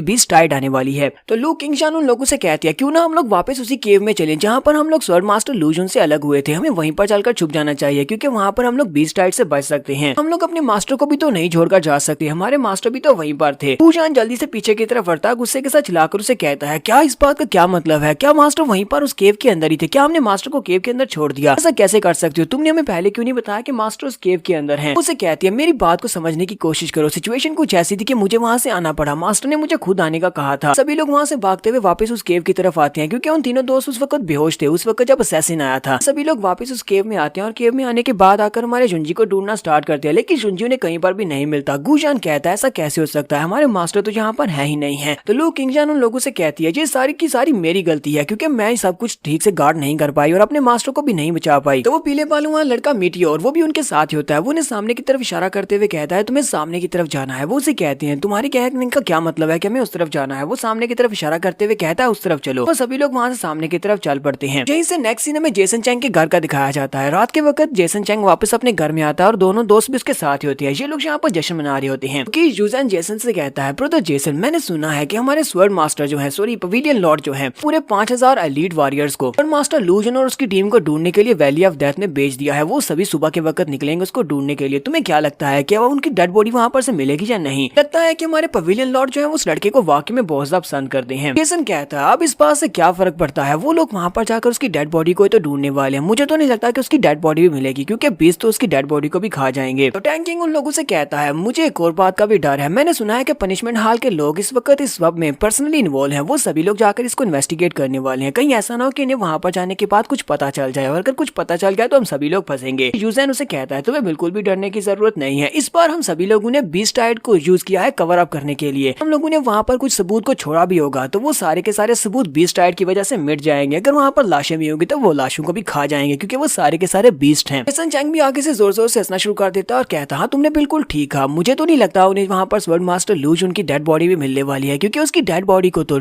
सारे के सारे बीस्ट खा गए होंगे। टैंक किंग उसे कहता है, ब्रदर तुम तो वाकई में बहुत बड़े जीनियस हो। तुम्हारी ये वाली टेक्निक काफी ज्यादा कमाल की लगी। साथ ही वो उसकी तारीफें भी कर रहा होता है। वो उसे कहता है, तुम्हारा टैलेंट तो उस लूज उनके टैलेंट से बहुत ज्यादा अच्छा है। तुम वाकई में बहुत बड़े जीनियस हो। फिर जेसन उन दोनों से कहता है, इस बार तुम लोगों ने मुझे फॉलो किया और तुम लोगों ने बहुत ही अच्छा काम किया। अगली बार भी मुझे इसी तरह फॉलो करना और देखना, मैं तुम लोगों का फ्यूचर बना दूंगा। तुम दोनों की किस्मत बन जाएगी। तो बस मुझे इसी तरह फॉलो करते रहना है। उसी वक्त वहाँ पर उन्हें कुछ महसूस होता है, जैसे कि किसी ने उसके दरवाजे के ऊपर किक मारी हो। तो वो दरवाजे की तरफ देखते हैं तो उनके दरवाजे के सामने वो असैसिन खड़ा होता है और उस असैसिन ने अपने हाथ में एक कपड़ा पकड़ा होता है जिसके अंदर उसने सर रखा हुआ है। सारी लड़कियां जो कि वहाँ पर डांस कर रही होती हैं वो जल्दी से वहाँ से भाग जाती हैं। सभी लड़कियों के भागने के बाद जेसन चैंग उसे कहता है, वो लो हमारा हीरो आ गया। ये तो वही असैसिन है जिसको हमने लूजन को मारने के लिए भेजा था। ये असैसिन हमारा जुंजी होता है। वो उसके सामने जाकर खड़ा हो जाता है। तो जेसन उसे कहता है, तुम पूरे टाइम के ऊपर आए हो, चलो जल्दी से मुझे दिखाओ कि तुम क्या लेकर आए हो। लगता है कि तुम उस लूजन का सर लेकर आए होगे। तुम काफी ज्यादा थके हुए भी होगे। चलो जल्दी से यहाँ पर बैठ जाओ, रेस्ट करो। तुम यहाँ पर बैठकर वाइन पियो और साथ में खाना खाओ। हमारा जुंजी उस कटे हुए सर को उसके सामने फेंक देता है। वो कहता है, चलो ठीक है, अब मैं होती इसको देख लेता हूँ। तो वो आगे बढ़ता है और उसके ऊपर से कपड़ा हटाने लगा है, जबकि की यूजन और टैंकिंग भी उसके साथ होती है। तीनों बड़े ज्यादा खुश हो रहे होते हैं कि ये लूजन का सर है। वो जैसे उसके ऊपर से कपड़ा हटाते हैं तो ये देखकर बहुत ज्यादा हैरान हो जाते हैं कि उसके अंदर लूजन का सर तो नहीं होता, यानी कि हमारे जुंजी का सर तो नहीं होता, बल्कि उसी असैसिन का कटा हुआ सर होता है। और फिर साथ ही हमारा जुंजी अपने चेहरे के ऊपर से मास्क को उतारता है। वो सभी लोग उसे देखकर और भी ज्यादा घबरा जाते हैं और कहते हैं, ऐसा कैसे हो सकता है, ये तो लूजन है। सबसे पहले टैंकिंग वहाँ से भागना शुरू करता है। टैंकिंग जैसी भागकर जा रहा होता है इस वक्त उसकी बॉडी के आर पार एक तलवार हो जाती है। हमारा जुंजी तलवार मारता है और टैंकिंग को वहीं पर मार देता है। जुंजी उन लोगों से कहता है, तो तुम लोगों को मिले हुए काफी लंबा वक्त गुजर चुका है, तो अब यहाँ पर हिसाब करने का वक्त आ चुका है। तो अब यहाँ पर सिर्फ और सिर्फ की यूजन और उसके साथ साथ जेसन चैंग ही बचे हैं। वो दोनों बहुत ज्यादा घबरा जाते हैं। तो की यूजन उसके सामने घुटने टेक देता है और कहता है, प्लीज ब्रदर मुझे माफ कर दो, मैंने कुछ भी बुरा नहीं किया, मेरी जान बख्श दो। की यूजन यहाँ पर माफी की भीख मांग रहा होता है। वो उसे कहता है, हम लोगों के दरमियान में कोई बहुत बड़ी गलतफहमी हो गई है। मेरा तुमसे कोई भी पर्सनल झगड़ा नहीं है। मुझे लगता है कि मैं तुम्हें एक्सप्लेन करूंगा तो तुम्हें मेरी बात की समझ आ जाएगी। हमें यहाँ पर ये सब कुछ करने की जरूरत नहीं है, एक दूसरे की जान लेने की जरूरत नहीं है। तुम्हारा जुंजी उसे कहता है, क्या वाकई में तुम्हें ऐसा लगता है? उसे कहता है, हाँ मुझे ऐसा लगता है। और साथ ही उसके सामने अपना सर झुकाकर वो उसे कहता है, मैं इस बात को एडमिट करने को तैयार हूँ कि मैं तुमसे बहुत ज्यादा जेलस हूँ, लेकिन अब मुझे इस बात की समझ आ चुकी है कि तुम्हारे और मेरे बीच में कितना बड़ा गैप है। अगर आज तुम यहाँ पर मेरी जान बख्श देते हो तो मैं तुमसे वादा करता हूँ कि मैं इसका तुम्हें 1000 गुना वापस करूंगा। हमारा जुंजी उसे कहता है, तो फिर मुझे ये बताओ कि तुम इसको कैसे पे करने वाले हो, तुम इसका 1000 गुना कैसे दोगे? आगे से उसे कहने लगता है कि वो उसे कैसे पे करेगा। सोच रहा होता है कि अब इसे ऐसा क्या दूंगा जिसकी वजह से वो उसकी जान बख्श देगा, यानी कि उसे 1000 गुना उसे कुछ वापस देना है। तो वो उसे कहता है, ठीक है फिर मैं आज के बाद से तुम्हें हमेशा डैड कहा करूंगा। हमारा जुंजी उसकी बात सुनने के बाद कहता है, क्या तुम्हें लगता है कि मैं तुम्हारा बाप बन सकता हूँ? और साथ ही तलवार को घुमाते हुए उसकी गर्दन काट देता है और उसे कहता है, मुझे तुम्हारे जैसा एक बेवकूफ और बदतमीज बच्चा बिल्कुल भी नहीं चाहिए। तुम्हारे जुंजी ने जहाँ पर की यूजन को भी मार दिया है। तो की यूजन को मारने के बाद अब सिर्फ और सिर्फ जेसन चैंग वहाँ पर बचा है। तो जेसन चैंग बेचारा और भी ज्यादा घबरा जाता है, क्योंकि उसके दोनों दोस्तों की मौत उसकी आंखों के सामने हुई है। हमारा जुंजी अब उसको भी मारने वाला है। तो वो बहुत ज्यादा घबरा जाता है और उससे कहता है, मैं तुम्हें सब कुछ बताने को तैयार हूँ, लेकिन प्लीज मुझे माफ कर दो, मुझे मत मारना। तो यहाँ पर हम लोग अपनी एपिसोड 168 का एंड करेंगे। एपिसोड की एक्सप्लेनेशन अच्छी लगी हो तो कमेंट करके जरूर बताइएगा। चैनल को सब्सक्राइब कर दे, वीडियो को लाइक और शेयर कर दें। शुक्रिया। तो गाइस कैसे हैं आप सब लोग? स्वर्ड किंग के एपिसोड 169 के साथ हाजिर हो। तो लास्ट एपिसोड के एंड पे हमने देखा था कि जेसन चैंग बेचारा अब आखिरी बचा है, क्योंकि हमारे जुंजी ने उसके दोनों दोस्तों टैंकिंग और की यूजन को तो मार दिया है। जेसन चैंग वहाँ पर नीचे गिर जाता है, रोना शुरू कर देता है और जुंजी से माफी की भीख मांग रहा होता है। वो उसे कहता है, प्लीज मुझे माफ कर दो, प्लीज शांत हो जाओ, तुम जो भी पूछना चाहते हो मैं तुम्हें बताऊंगा, तुम्हें सब कुछ बताने को तैयार हूँ, लेकिन मुझे छोड़ दो। जुंजी उसे कहता है, अच्छा ठीक है, क्या तुम मुझे सब कुछ बताने को तैयार हो? चलो फिर ठीक है, मुझे बताओ तुम मुझे क्या बताना चाहते हो। जेसन उसे कहता है, स्वर्ड मास्टर लूजन। अच्छा ठीक है, मैं तुम्हें सारी बात बताने बताने वाला हूँ। उसे कहता है क्या तुम्हें पता है कि इस सारे के सारे प्लान का मास्टरमाइंड कौन था? इस सारे के सारे प्लान का रियल मास्टरमाइंड मास्टर किन कियामो था, क्योंकि तुमने उसके बेटे की जान ली थी। इसी वजह से वो तुमसे बदला लेना चाहता था, इसी वजह से उसने ये वाला प्लान बनाया था। और कि यूजन और ये टैंकिंग ये दोनों भी मेरे साथ मिले हुए थे। मैं और मेरे फादर हम दोनों तो बिल्कुल निर्दोष हैं। मुझे और मेरे फादर को इस सब में फोर्स करके लाया गया है, क्योंकि हम दोनों का उनकी फैमिली के साथ रिलेशन है। इसी वजह से हमें इस सब में शामिल होना पड़ा। मेरा तुमसे कोई पर्सनल झगड़ा नहीं है। तो जुनजी से कहता है अच्छा तो ये बात है। जुनजी से कहता है लगता है कि तुम मेरे सामने यहाँ पर शरीफ बनने का नाटक कर रहे हो। तुम्हें क्या लगता है कि मुझे इस बारे में बिल्कुल भी नहीं पता कि तुमने अपनी जिंदगी में क्या क्या किया है? साथ ही हमारा जुनजी अपनी तलवार को घुमाता है और उसका दूसरा बचा हुआ बाजू भी काट देता है। जैसे ही उसका बाजू काटता है जेसन चेंग वहाँ पर एक जोरदार चीख मारता है, फिर अपना बाजू पकड़कर वो जोर जोर से चलाना शुरू कर देता है। हमारा जुनजी से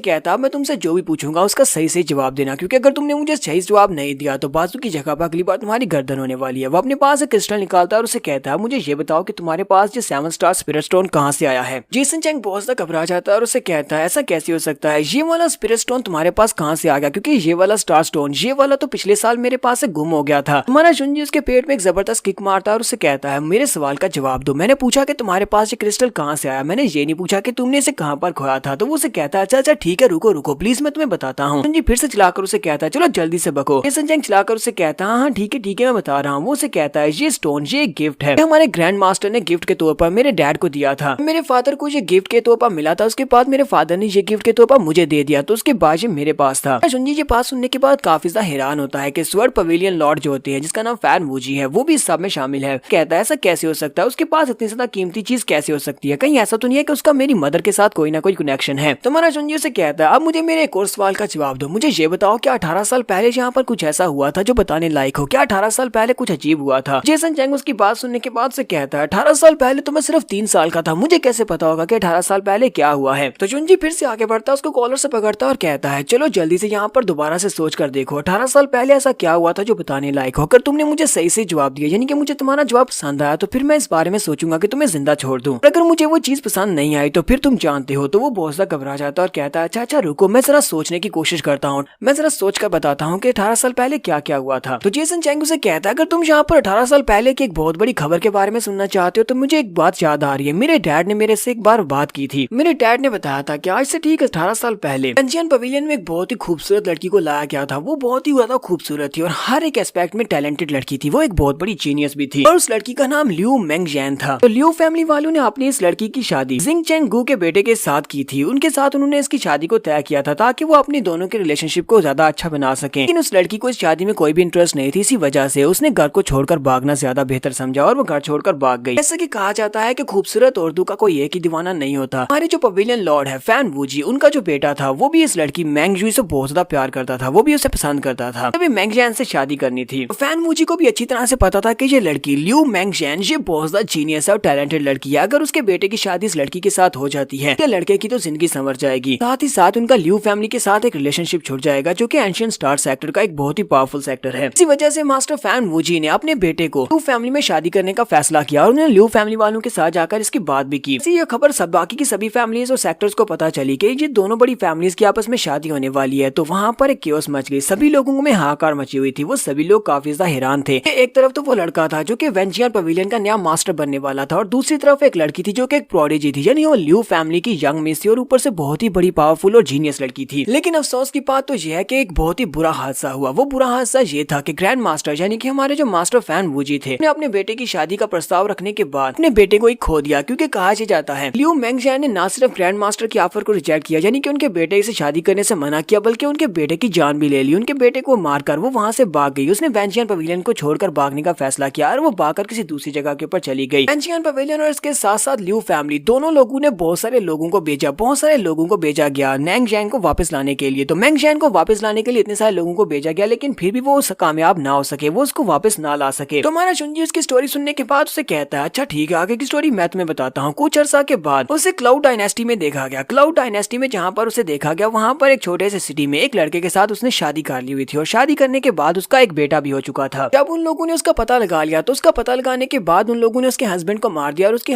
हस्बैंड को मारने के बाद उन्होंने उस लड़की को वापस ले लिया जबकि बच्चे को वहीं पर छोड़ा है। उसे कहता है क्या मैंने यहाँ पर किसी बात को मिस तो नहीं किया? जेसन चेंग उसे कहता है नहीं तुमने किसी भी चीज को मिस नहीं किया, तुमने बिल्कुल ठीक कहा। एटलीस्ट हमारे ग्रैंड मास्टर को वो औरत वापस मिल गई जिसने उसके बेटे की जान ली थी। तो वापस लाने के बाद वो उसका बदला ले सकते थे, लेकिन अफसोस की बात तो ये थी कि लियू फैमिली वाले ऐसा नहीं चाहते थे। वो नहीं चाहते थे कि उनकी इकलौती बेटी मरे, क्योंकि वो एक जीनियस थी। इसी वजह से उन्होंने उसे बंदी बनाकर अपने पास रख लिया। हमारे ग्रैंड मास्टर इस बात का बदला नहीं ले सके। आज लियू फैमिली वाले उस औरत को हमारे ग्रैंड मास्टर के हवाले कर देते तो हमारे ग्रैंड मास्टर उस औरत को कोई 1000 बार अपने हाथों से मारती उसके बेटे की जान लेने की वजह से। हमारा जुंजी उसकी बातें सुनने के बाद हंसना शुरू कर देता है, क्योंकि ये तो हमारे जुंजी की माँ की बात हो रही है। वो उसे कहता है तुमने बहुत ही अच्छा बताया। जेसन चैंग उसे कहता है यही वो सारी इन्फॉर्मेशन थी जो तुम्हें चाहिए थी, मैंने तुम्हें सारी इन्फॉर्मेशन दे दिया, प्लीज मुझे जाने दो। हमारा जुंजी से कहता है तुम्हारा आंसर वाकई में बहुत ज्यादा अच्छा था। अभी आगे से काफी ज्यादा खुश हो जाता है और कहता है तुम्हारा बहुत बहुत शुक्रिया कि आप तुम मुझे जाने दोगे। तुम्हारा जुंजी से कहता हाँ क्यों नहीं। उसी वक्त पीछे बिजली चमकती है और हमारे जुंजी का व्हाइट टाइगर उसके पीछे आकर खड़ा हो जाता है। जेसन चैंग इस बात से और भी ज्यादा घबरा जाता है। वो पीछे की तरफ देखता है और साथ ही पीछे गिर जाता है और कहता है ये बड़ा सा टाइगर कहाँ से आ गया, ये टाइगर यहाँ पर क्या कर रहा है। वो कहता है स्वॉर्ड मास्टर लू जुन प्लीज मुझे बख्श दे, मुझे मत मारो। जो भी मुझसे पूछा था मैंने तुम्हें सब कुछ बता दिया। मैं तुमसे वादा करता हूँ कि आज के बाद तुम्हें कभी भी तंग नहीं करूंगा। साथ ही वो कहता है जरा रुको, मैंने इस व्हाइट टाइगर को पहले भी कहाँ पर देखा है, मैंने इस टाइगर को पहले कहाँ पर देखा। फिर साथ ही वो कहता है ऐसा कैसे हो सकता है। वो हमारे जुंजी की तरफ देखता है और कहता है तुम स्वॉर्ड मास्टर लू जुन नहीं हो सकते, क्योंकि अगर तुम स्वॉर्ड मास्टर लू जुन नहीं हो तो फिर मैंने व्हाइट टाइगर को किसी और बंदे के साथ देखा। तो हमारा जुंजी उसे कहता हाँ तुमने बिल्कुल ठीक पहचाना, मैं लू जुन नहीं हूँ। अपने चेहरे के ऊपर हाथ मारता और अपनी अपीयरेंस को चेंज करते हुए दोबारा जुंजी बन जाता है और उसे कहता है अब तुम्हें कुछ याद आया, क्लाउड डायनेस्टी में लास्ट टाइम तुम और तुम्हारे फादर मुझे मारने के लिए आए थे। उस वक्त तुम लोगों ने अपना बदला ले लिया था और अब यहाँ पर मेरे बदले की बारी है। आज मैं यहाँ पर तुमसे बदला लेने के लिए आया हूँ। और इसी के साथ ही हमारे जुंजी का व्हाइट टाइगर आगे बढ़ता है, अपना मुंह खोलता है और उस बेचारे की गर्दन काट देता है, जिससे जेसन चैंग वहीं पर गिरकर मर जाता है। तो जेसन चैंग के मरने के बाद हमारा जुंजी व्हाइट टाइगर को लेता है और वहाँ से वापस की तरफ मुड़ जाता है। जुंजी वहाँ से बाहर चला जाता है। हमारे जुंजी के वहाँ चले जाने के बाद जेसन के फादर वहाँ पर पहुंच जाते हैं। वो जैसे वहाँ पर पहुंचते हैं वो तीनों बच्चों की लाशें देखने के बाद बहुत ज्यादा हैरान होते हैं और साथ ही काफी ज्यादा गुस्सा भी हो जाते हैं और कहते हैं ऐसा कैसे हो सकता है। चिल्लाकर कहते हैं मेरे बच्चे की जान किसने ली। फिर साथ ही वो चिल्लाकर कहते हैं लू जुन तुम जहाँ पर भी हो मेरे हाथों से बिल्कुल भी नहीं बचोगे। जब तक मैं अपने बेटे की मौत का बदला तुमसे ले नहीं लेता तब तक मैं शांत नहीं रहने वाला। नेक्स्ट सीन हमें दोपहर के वक्त का दिखाया जाता है। दोपहर के वक्त मास्टर किंग जियान अपने साथ हमारे जुंजी की बची कुची टीम को लेकर आ रहे होते हैं। वो सारे बच्चे काफी ज्यादा जख्मी भी होते हैं। ये सभी लोग वहाँ से वापस की तरफ आ रहे होते हैं। मास्टर किंग चैंग इन सभी को अपने साथ लेकर आए हैं। तो गुशान बेचारा अभी भी काफी ज्यादा उदास होता है और कहता है हम लोग अपने मास्टर को कहीं पर भी नहीं ढूंढ पाए, मास्टर की तो डेड बॉडी भी कहीं पर नहीं मिली, पता नहीं मास्टर का क्या बना होगा।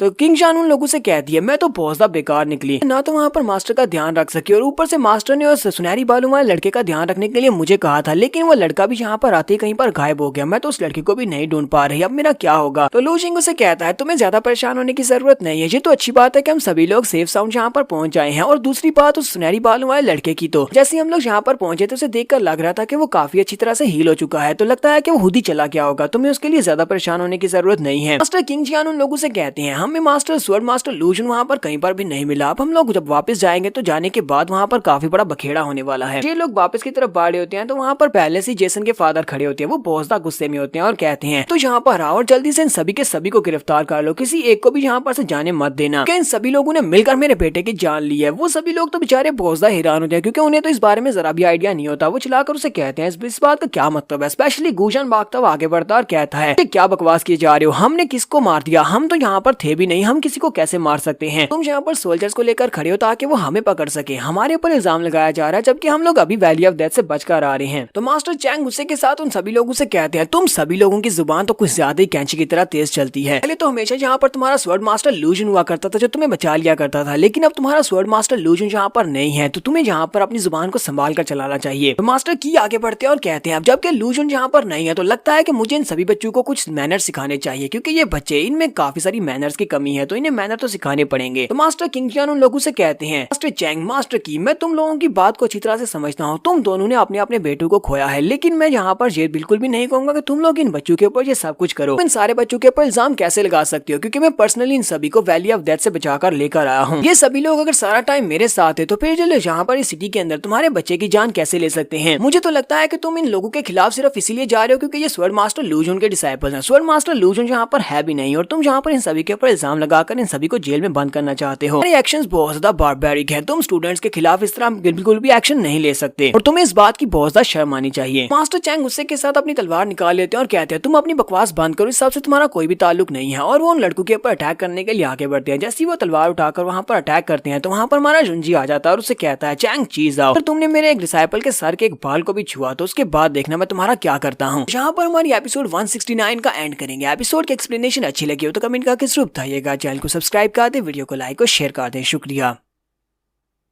तो गाइस कैसे हैं आप सब लोग। स्वर्ड किंग के एपिसोड 170 के साथ हाजिर हो। तो लास्ट एपिसोड के एंड पे हमने देखा था मास्टर चैंग अपनी तलवार उठाकर हमारे जुंजी के डिसाइपल्स के ऊपर अटैक करने लगते हैं। जैसे ही वो आगे बढ़कर उनके ऊपर अटैक करने लगते हैं तो हमारा जुंजी वहां पर पहुंच जाता है। जुंजी उसे कहता है मास्टर चैंग चीज आओ, बस यहीं पर रुक जाओ। तुमने मेरे किसी डिसाइपल के सर के एक सिंगल बाल को भी हाथ लगाया तो फिर मुझसे बुरा कोई भी नहीं होगा। हमारे जुंजी को वहां पर देखने के बाद मास्टर चैंग और उसके साथ मास्टर की दोनों ही बहुत ज्यादा हैरान हो जाते हैं, जबकि हमारे जुंजी के स्टूडेंट्स से देखकर बहुत ज्यादा खुश हो रहे होते हैं। मास्टर किंग जियान भी काफी ज्यादा खुश होते हैं। चैंग फैमिली के जो लड़के होते हैं मुझे देखकर काफी हैरान हो रहे होते हैं और आपस में बातें कर रही होती हैं कि ये तो वाकई में स्वर्ड मास्टर लू जोनी है और ये अभी तक जिंदा भी है और ये पहले से काफी ज्यादा स्ट्रॉन्ग भी लग रहा है। लगता है कि इसने फिर से ब्रेक थ्रू किया है। मास्टर चैंग और मास्टर की बहुत ज्यादा हैरान होते हैं। मास्टर चैंग कहते हैं आज यहाँ पर हो क्या रहा है, मुझे कुछ भी समझ नहीं आ रही। मास्टर की भी कहते हैं ये तो इम्पॉसिबल है, ये जिंदा कैसे हो सकता है, क्योंकि एक तो वहाँ पर 20 टायर थे और दूसरा हमने स्पेशली वहाँ पर एक असैसिन को भी भेजा था। उस असैसिन को स्पेशल इसे मारने के लिए भेजा गया था, फिर ये अभी तक जिंदा कैसे हो सकता है। लेकिन ये तो हमारे सामने खड़ा है और पहले से भी ज्यादा स्ट्रॉन्ग हो चुका है। हमारा जुंजी उसे कहता है स्वर्ड मास्टर चैंग तुम तो वाकई में एक बहुत बड़े सुपोले हो। तुमने पहले मुझे मारने का प्लान बनाया और मैं तो अभी तक जिंदा हूँ, यानी कि मैं अभी तक मरा भी नहीं, और तुमने यहाँ पर मेरे स्टूडेंट्स को भी हाथ लगाने के बारे में सोच लिया। तुम मेरे स्टूडेंट्स को भी रास्ते से हटाना चाहते हो। साथ ही हमारा जुंजी से कहता है मैं तुम्हारे लिए अपने पास से गिफ्ट भी लेकर आया हूँ। ये गिफ्ट मुझे रास्ते में मिला था। उसके सामने उस कपड़े को फेंक देता है जिस कपड़े के अंदर उसने उस असैसिन के सर को रखा हुआ है। वो सर जब उसके सामने नंगा होता है तो मास्टर चैंग चीज आउट देखने का बहुत ज्यादा हैरान हो जाते हैं। तो उस कपड़े के अंदर उसी असैसिन का सर होता है। मास्टर की और मास्टर चैंग बहुत ज्यादा घबरा जाते हैं। जुंजी उनसे कहता है मास्टर चैंग अब मुझे ये बताओ क्या तुम इस बंदे को जानते हो, लगता है कि तुम इस बंदे को जानते होगे। तो मास्टर चैंग उसे कहते हैं नहीं मैं तो इस बंदे को बिल्कुल भी नहीं जानता। हमारा जुंजी साथ ही उसे कहता है मैं तो फिर वैसे ही परेशान हुआ जा रहा था, मुझे लगा कि शायद आप लोगों ने यहाँ पर मुझे मारने के लिए एक असैसिन को हायर किया है जो कि जिनजांग राम का एक एक्सपर्ट है और मुझे मारने के लिए वहाँ पर आया था वैली ऑफ डेथ में, इसलिए मुझे माफ करना, शायद मैंने आपके बारे में कुछ ज्यादा गलत सोच लिया। आपके बारे में गलत सोचने के लिए मैं माफी चाहता हूँ। चैंग और मास्टर की दोनों को समझ आ जाती है कि इस लड़के को पता है कि हम इन्हें असैसिन को भेजा था। वो दोनों बिल्कुल खामोश होते हैं, आगे से कुछ भी नहीं कहते। मास्टर किंग जियान हमारे जुंजी से कहते हैं स्वर्ड मास्टर लू जोनी इस बात का क्या मतलब है, आपको मारने के लिए वहाँ पर असैसिन्स को भेजा गया था। हमारा जुंजी से कहता है तो मुझे यहाँ पर आप अलाउ करें, मैं आपको सारी बात एक्सप्लेन करता हूँ। हमारा जुंजी कहता है किसी ने स्पेशल यही प्लान बनाया हुआ था। जब हम लोग वहाँ पर एक्सपीडिशन के लिए गए वैली ऑफ डेथ में क्रिस्टल्स को निकालने के लिए, टीम यानी अपने स्टूडेंट्स को लेकर वहाँ पर पहुंचा तो पहले से किसी ने ये सारे का सारा प्लान बना रखा था। वैली ऑफ डेथ में हमारा सामना बहुत सारी मुश्किलात के साथ हुआ था। वहाँ पर सबसे पहले तो हमारा गाइड जो था वो वहाँ से भाग गया। गाइड के भागने के बाद बहुत सारे मॉन्स्टर्स ने हमारे पर अटैक किया। उसके बाद वहाँ पर 20 टाइड आई। 20 टाइड के बाद एक असैसिन ने हमारे पर अटैक किया।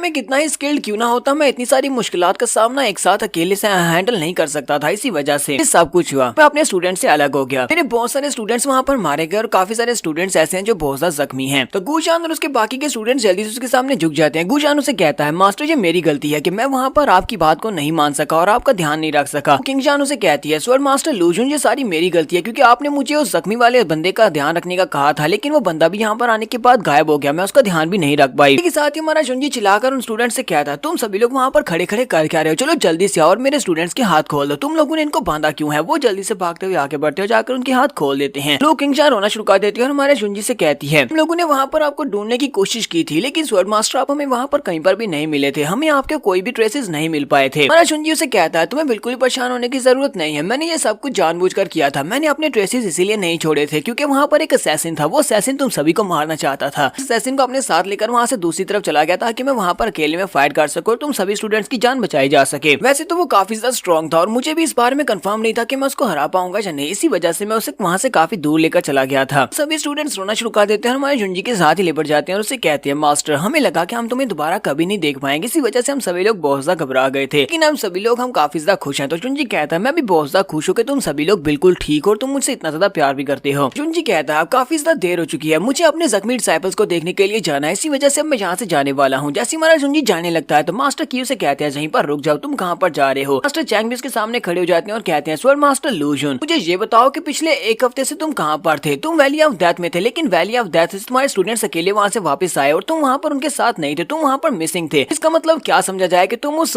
मिसिंग टाइम में तुम कहाँ पर थे। कहीं ऐसा तो नहीं कि उस मिसिंग टाइम में तुम यहाँ पर आए, सिटी में आकर तुमने मेरे बेटे की जान ली, टैंग किंग और साथ में की यूजेन उन तीनों की जान ले ली। क्यों उन तीनों की मौत रात को हुई है और तुम भी गायब थे और आज तो अचानक से यहाँ पर कहीं पर से चले आए हो। ये सारे का सारा कोई कोइंसिडेंस तो बिल्कुल भी नहीं लगता। हमारा जुंजी से कहता है तुम्हें क्या लगता है कि मैं यहाँ पर कोई बहाना बनाने वाला हूँ। तुम्हें क्या लगता है कि मैंने पहले उस वैली ऑफ डेथ में उस असैसिन की जान ली, असैसिन को मारने के बाद उसका कटा हुआ सारा अपने हाथ में पकड़ा और यहाँ पर मैं सिटी में चला आया। सिटी में आने के बाद मैंने तुम्हारे उन तीनों डिसाइपल्स को मारा, यानी तुम्हारे बेटे और बाकी के दोनों डिसाइपल्स को मारा और उसके बाद मैं फिर से वापस चला गया। डेथ से दोबारा से उस असैसिन का सर अपने हाथ में पकड़कर यहाँ पर तुम्हारे सामने आकर खड़ा हो गया हूँ। क्या तुम्हें लगता है कि मैं इतना बड़ा बेवकूफ हूँ। गुजान चलाकर उसे कहता है तुम्हारा बेटा कोई इतना भी महान सेंट नहीं था, उसके बहुत सारे दुश्मन थे। अब तो मुझे सारे का सारा ब्लेम मेरे मास्टर के ऊपर ना ही डालो तो अच्छा है। हमारे बेटे के साथ जो कुछ भी हुआ है वो उसकी अपनी गलती है और किसी और दुश्मन ने उसको मारा होगा। तो लोग किंग चान भी उसे कहती है हाँ हमारे मास्टर तो उस वक्त बहुत ज्यादा बिजी थे, वो असैसिन के साथ फाइट कर रहे थे। तुम्हारे उस बेटे के साथ निपटने के लिए इसके पास बिल्कुल भी टाइम नहीं था, इसलिए तुम बकवास कर रहे हो और इसके ऊपर इल्जाम लगा रहे हो। यूजन चलाकर उन सभी लोगों से कहते हैं क्या तुम सभी लोगों को लगता है कि मैं तुम सभी लोगों की बातों को मान लूंगा? मुझे किसी भी बात के ऊपर भरोसा नहीं है, क्योंकि इस बंदे ने अगर असैसिन को मारा है तो इसका मतलब यह है कि ये मेरे बेटू को भी आकर मार सकता है। मास्टर चैंग उसकी बात सुनने के बाद वहाँ पर सोचना शुरू करते हैं। वो जुंजी की तरफ ही देख रहे होते हैं और सोच रहे होते हैं ऐसा कैसे हो सकता है, हमने वहाँ पर जिस असैसिन को भेजा था वो तो जिन और जैंग राम का एक्सपर्ट था, यानी कि इससे बहुत ज्यादा पावरफुल था और उसकी कल्टीवेशन बेस भी इससे ज्यादा थी। लेकिन फिर भी ये लड़का उस असैसिन के हाथ से जिंदा कैसे निकला है? इसने उस असैसिन को भी मार दिया, ये तो होना पॉसिबल ही नहीं था। हम लोगों ने पर्सनली उस असैसिन को चूज किया था क्योंकि हमें पता था कि ये अपने से ज्यादा पावरफुल लोगों को भी हरा सकता है। इसी वजह से हमने इससे भी ज्यादा पावरफुल बंदे को असैसिन बनाकर इसे मारने के लिए भेजा था। जिस तरह इसने उस असैसिन की जान ली है, मुझे यहाँ पर मेरी इंस्टिंक्ट्स बता रही है कि मेरे बेटे की जान भी इसी लड़के ने ली है। ये वहाँ से वापस आया होगा सिटी में और आने के बाद इसने मेरे बेटे की जान ली होगी और साथ में टैंकिंग और यूजिंग को भी मारा होगा। हमारा जुंजी मास्टर चैंग से कहता है मास्टर चैंग लगता है कि तुम्हारा यहाँ पर हमें छोड़ने का कोई भी इरादा नहीं है, तो तुम यहाँ पर करना क्या चाहते हो? तो मास्टर अपनी तलवार को निकाल लेते हैं और उसे कहते हैं लो जुन मैं तुम्हें बता दूं कि तुम इस सब के अंदर से इतनी आसानी से बाहर नहीं निकल पाओगे। लास्ट टाइम भी तुम अपने आप को बचाकर बाहर निकल गए थे, लेकिन इस बार तुम नहीं बच पाओगे। यहाँ पर अपने बेटे की मौत के बदले में तुम्हारी जान मांगता हूँ, क्योंकि मुझे यहाँ पर अपने बेटे के बदले में जान चाहिए। ये उसे कहता है अगर तुम्हें ऐसा चाहिए तो फिर आकर ले लो, अगर तुम मुझे मार सकते हो तो फिर आ जाओ, आकर मार कर दिखाओ। तो ये दोनों एक दूसरे के ऊपर अटैक करने के लिए आगे बढ़ते हैं। एक तरफ मास्टर चैंग होते हैं, दूसरी तरफ हमारा जुंजी अपनी ब्लैक होल स्वर्ड के साथ आगे बढ़ता है। जैसे ये दोनों एक दूसरे के ऊपर अटैक करने के लिए आगे बढ़ रहे होते हैं, मास्टर की भी जुंजी के ऊपर अटैक करने के लिए आगे बढ़ आते हैं और इन तीनों की तलवारें जैसी आपस में टकराने लगती हैं। उसी वक्त वहाँ पर पनिशमेंट हाल के लीडर फैन वूजी के छोटे भाई वहाँ पर पहुंच जाते हैं। वो वहाँ पर आने के बाद उनसे कहते हैं तुम लोगों की हिम्मत कैसे हुई हमारे स्वर्ड पवेलियन के अंदर यहाँ पर हमारे मेन हाल के अंदर खड़े होकर फाइट करने की? सभी लोग उसकी बात सुनने के बाद वहीं पर रुक जाते हैं। उसके वहाँ पर आने के बाद सभी लोग उसके सामने झुक जाते हैं और उसे कहते हैं कोर्ट मास्टर हम लोग आपको वेलकम कहते हैं। इसके साथ ही मास्टर की वहाँ पर चिल्लाना शुरू कर देते हैं और कहते हैं कोर्ट मास्टर हम लोग यहाँ पर बेकार में फाइट नहीं कर रहे, बल्कि हम लोग यहाँ पर इस लड़के से अपना बदला लेना चाहते हैं, क्योंकि इस लड़के ने हमारे बच्चों की जान ली है। मास्टर चैंग के बेटे और साथ में मेरे बेटे की जान ले ली। लास्ट नाइट ये सब कुछ हुआ था और ये सब कुछ इसी कमीने लू जुन ने किया है। कि हमारे पास इस बात का ये सबूत है, क्योंकि लास्ट नाइट ये भी यहाँ पर मिसिंग था। इसके स्टूडेंट्स लास्ट नाइट यहाँ पर वापस पहुंचे हैं, लेकिन इन लोगों को भी नहीं पता कि इनका मास्टर कहाँ पर था। तो इस बात का एक ही मतलब हो सकता है कि लास्ट नाइट ये यहाँ पर शहर के अंदर आया होगा, पर हमारे बच्चे थे वहाँ पर आया और इसने वहाँ पर घुसकर हमारे बच्चों की जान ली और उसके बाद वापस बाहर चला गया और वहाँ से वापस आने का आज नाटक कर रहा है। क्योंकि दूसरी तरफ से हमारे जुंजी के जितने स्टूडेंट्स होते हैं वो लोग भी वहाँ पर चिल्ला चिल्लाकर अपनी दलीलें दे रहे होते हैं। वो लोग कहते हैं हमारे स्वर्ड मास्टर लू जुन वैली ऑफ डेथ के अंदर फंस गए थे, वहाँ पर उनका रास्ता ब्लॉक हो गया था, जिसकी वजह से वो लोग आगे नहीं बढ़ पा रहे थे। इसी वजह से वहाँ पर इनका रास्ता ब्लॉक हुआ था, इसी वजह से ये सिटी में वापस नहीं आ पाए और हमारे साथ यहाँ पर नहीं थे, इसलिए हमने कहा कि वो मिसिंग हो गए हैं। यहाँ पर उनके ऊपर हम हमें ये इल्जाम लगा रहे हो कि वो यहाँ पर शहर में आकर तुम्हारे बेटू की जान ले गया। ये सब कुछ तुम्हारे स्वर्ड मास्टर लू जुन की टॉलरेंस बिहेवियर है, यानी कि वो बर्दाश्त कर रहे हैं, वरना ये दोनों स्वर्ड मास्टर कब से उनके ऊपर इल्जाम लगा रहे हैं और अब तक तो ये लोग मर चुके होते। मास्टर चैंग काफी ज्यादा गुस्सा हो जाते हैं और कहते हैं तुमने अभी क्या बकवास की, तुम सभी स्टूडेंट्स हो लेकिन तुम्हारी जुबानें बहुत ज्यादा तेज चलती है, मैं तुम्हें अभी सबक सिखाता हूँ। और मास्टर फिर से चलाकर उन सबको से कहता है बस करो बहुत हो गया, मैं यहाँ पर तुम्हारे सामने खड़ा हूँ लेकिन तुम सभी लोग फिर से यहाँ पर बहस कर रहे हो। उसे कहते हैं तो तुम्हारे ये जो भी मसला है ये सारे का सारा मसला पनिशमेंट हाल वाले अब हैंडल करेंगे, तो तुम्हारा केस हमारे पनिशमेंट हाल में चलेगा। जब तक हम लोग यहाँ पर कोई फैसला नहीं सुना देते तब तक तुम सभी लोग आपस में कोई भी फाइट नहीं कर सकते। मैं यहाँ पर तुम्हें प्रोहिबिट कर रहा हूँ कि तुम लोग आपस में ना तो फाइट कर सकते हो, ना ही किसी की जान ले सकते हो, ना ही आपस में झगड़ सकते हो। ये आगे बढ़ता है और उसे कहता है कोर्ट मास्टर आपका बहुत बहुत शुक्रिया, मैं अपने डिसाइपल्स के साथ अब वापस जाने वाला हूँ, क्योंकि इनमें से काफी सारे जख्मी है, तो मुझे जाकर इनको अटेंड करना है। जैसे ही आपके पास कोई नई इन्फॉर्मेशन आएगी इन्वेस्टिगेशन के दौरान तो आप मुझे जरूर इन्फॉर्म करना। ये अपने स्टूडेंट्स को लेकर वहाँ से वापस की तरफ मुड़ जाता है। तो मास्टर चैंग कहते हैं लू जुन तुम इतनी आसानी के साथ तो अपने स्टूडेंट्स को लेकर यहाँ से नहीं निकल पाओगे, क्योंकि इस बार तो मैं तुम्हें बिल्कुल भी नहीं छोड़ने वाला, मेरे बेटे की जान गई है। मास्टर चैंग से कहते हैं अब जबकि हमारे ग्रैंड मास्टर भी इस लड़के को बहुत ज्यादा पसंद करते हैं, जिसकी वजह से इस लड़के को रिसोर्सेज की कमी नहीं होती, जिसकी वजह से इसकी कल्टीवेशन बढ़ती जा रही है। मुझे लगता है कि फ्यूचर में ये लड़का हमारे लिए काफी बड़ी मुश्किल क्रिएट कर सकता है और हमारे लिए बहुत ज्यादा मुश्किल हो जाएगा इस लड़के के निपट पाना। इसी वजह से मुझे लगता है कि हमें जल्दी से जल्दी इस लड़के से निपटना होगा। तो ये दोनों मास्टर जब वापस अपने हाल में आते हैं तो मास्टर की कियामा वहाँ पर पहले से मौजूद होती है। तो वो उनसे कहते हैं मास्टर किन तुम यहाँ पर क्या कर रहे हो? तो मास्टर किन उनसे कहते हैं मुझे जैसे तुम दोनों के बेटों की मौत के बारे में पता चला मैं जल्दी से भागता हुआ यहाँ पर आ गया, पर हमारा जो प्लान था वो तो बिल्कुल परफेक्ट था, फिर हमारा प्लान फेल कैसे हो गया? मुझे इस बात की बिल्कुल भी समझ नहीं आ रही। मास्टर चैंग उसे कहते हैं मुझे इस बारे में खुद भी समझ नहीं आ रही, बहुत सारी ऐसी चीजें जिनके बारे में बिल्कुल भी नहीं जानता। मास्टर की उसे कहते हैं क्या तुम बस इसी तरह गिव अप करने वाले हो? हम दोनों के बेटों की जान गई है, क्या हम लोग यहाँ पर कुछ भी नहीं करेंगे? मास्टर चैंग उसे कहते हैं हम लोग जरूर करेंगे, अभी उस कातिल को ढूंढना है जिसने मेरे बेटे की जान ली है, और अगर वो लूजन हुआ तो उसके बाद मैं उसे अपने हाथों के साथ मारूंगा। तो यहाँ पर हम लोग अपनी एपिसोड 170 का एंड करेंगे। एपिसोड की एक्सप्लेनेशन अच्छी लगी हो तो कमेंट करके जरूर बताइएगा। चैनल को सब्सक्राइब कर दे, वीडियो को लाइक और शेयर कर दें। शुक्रिया।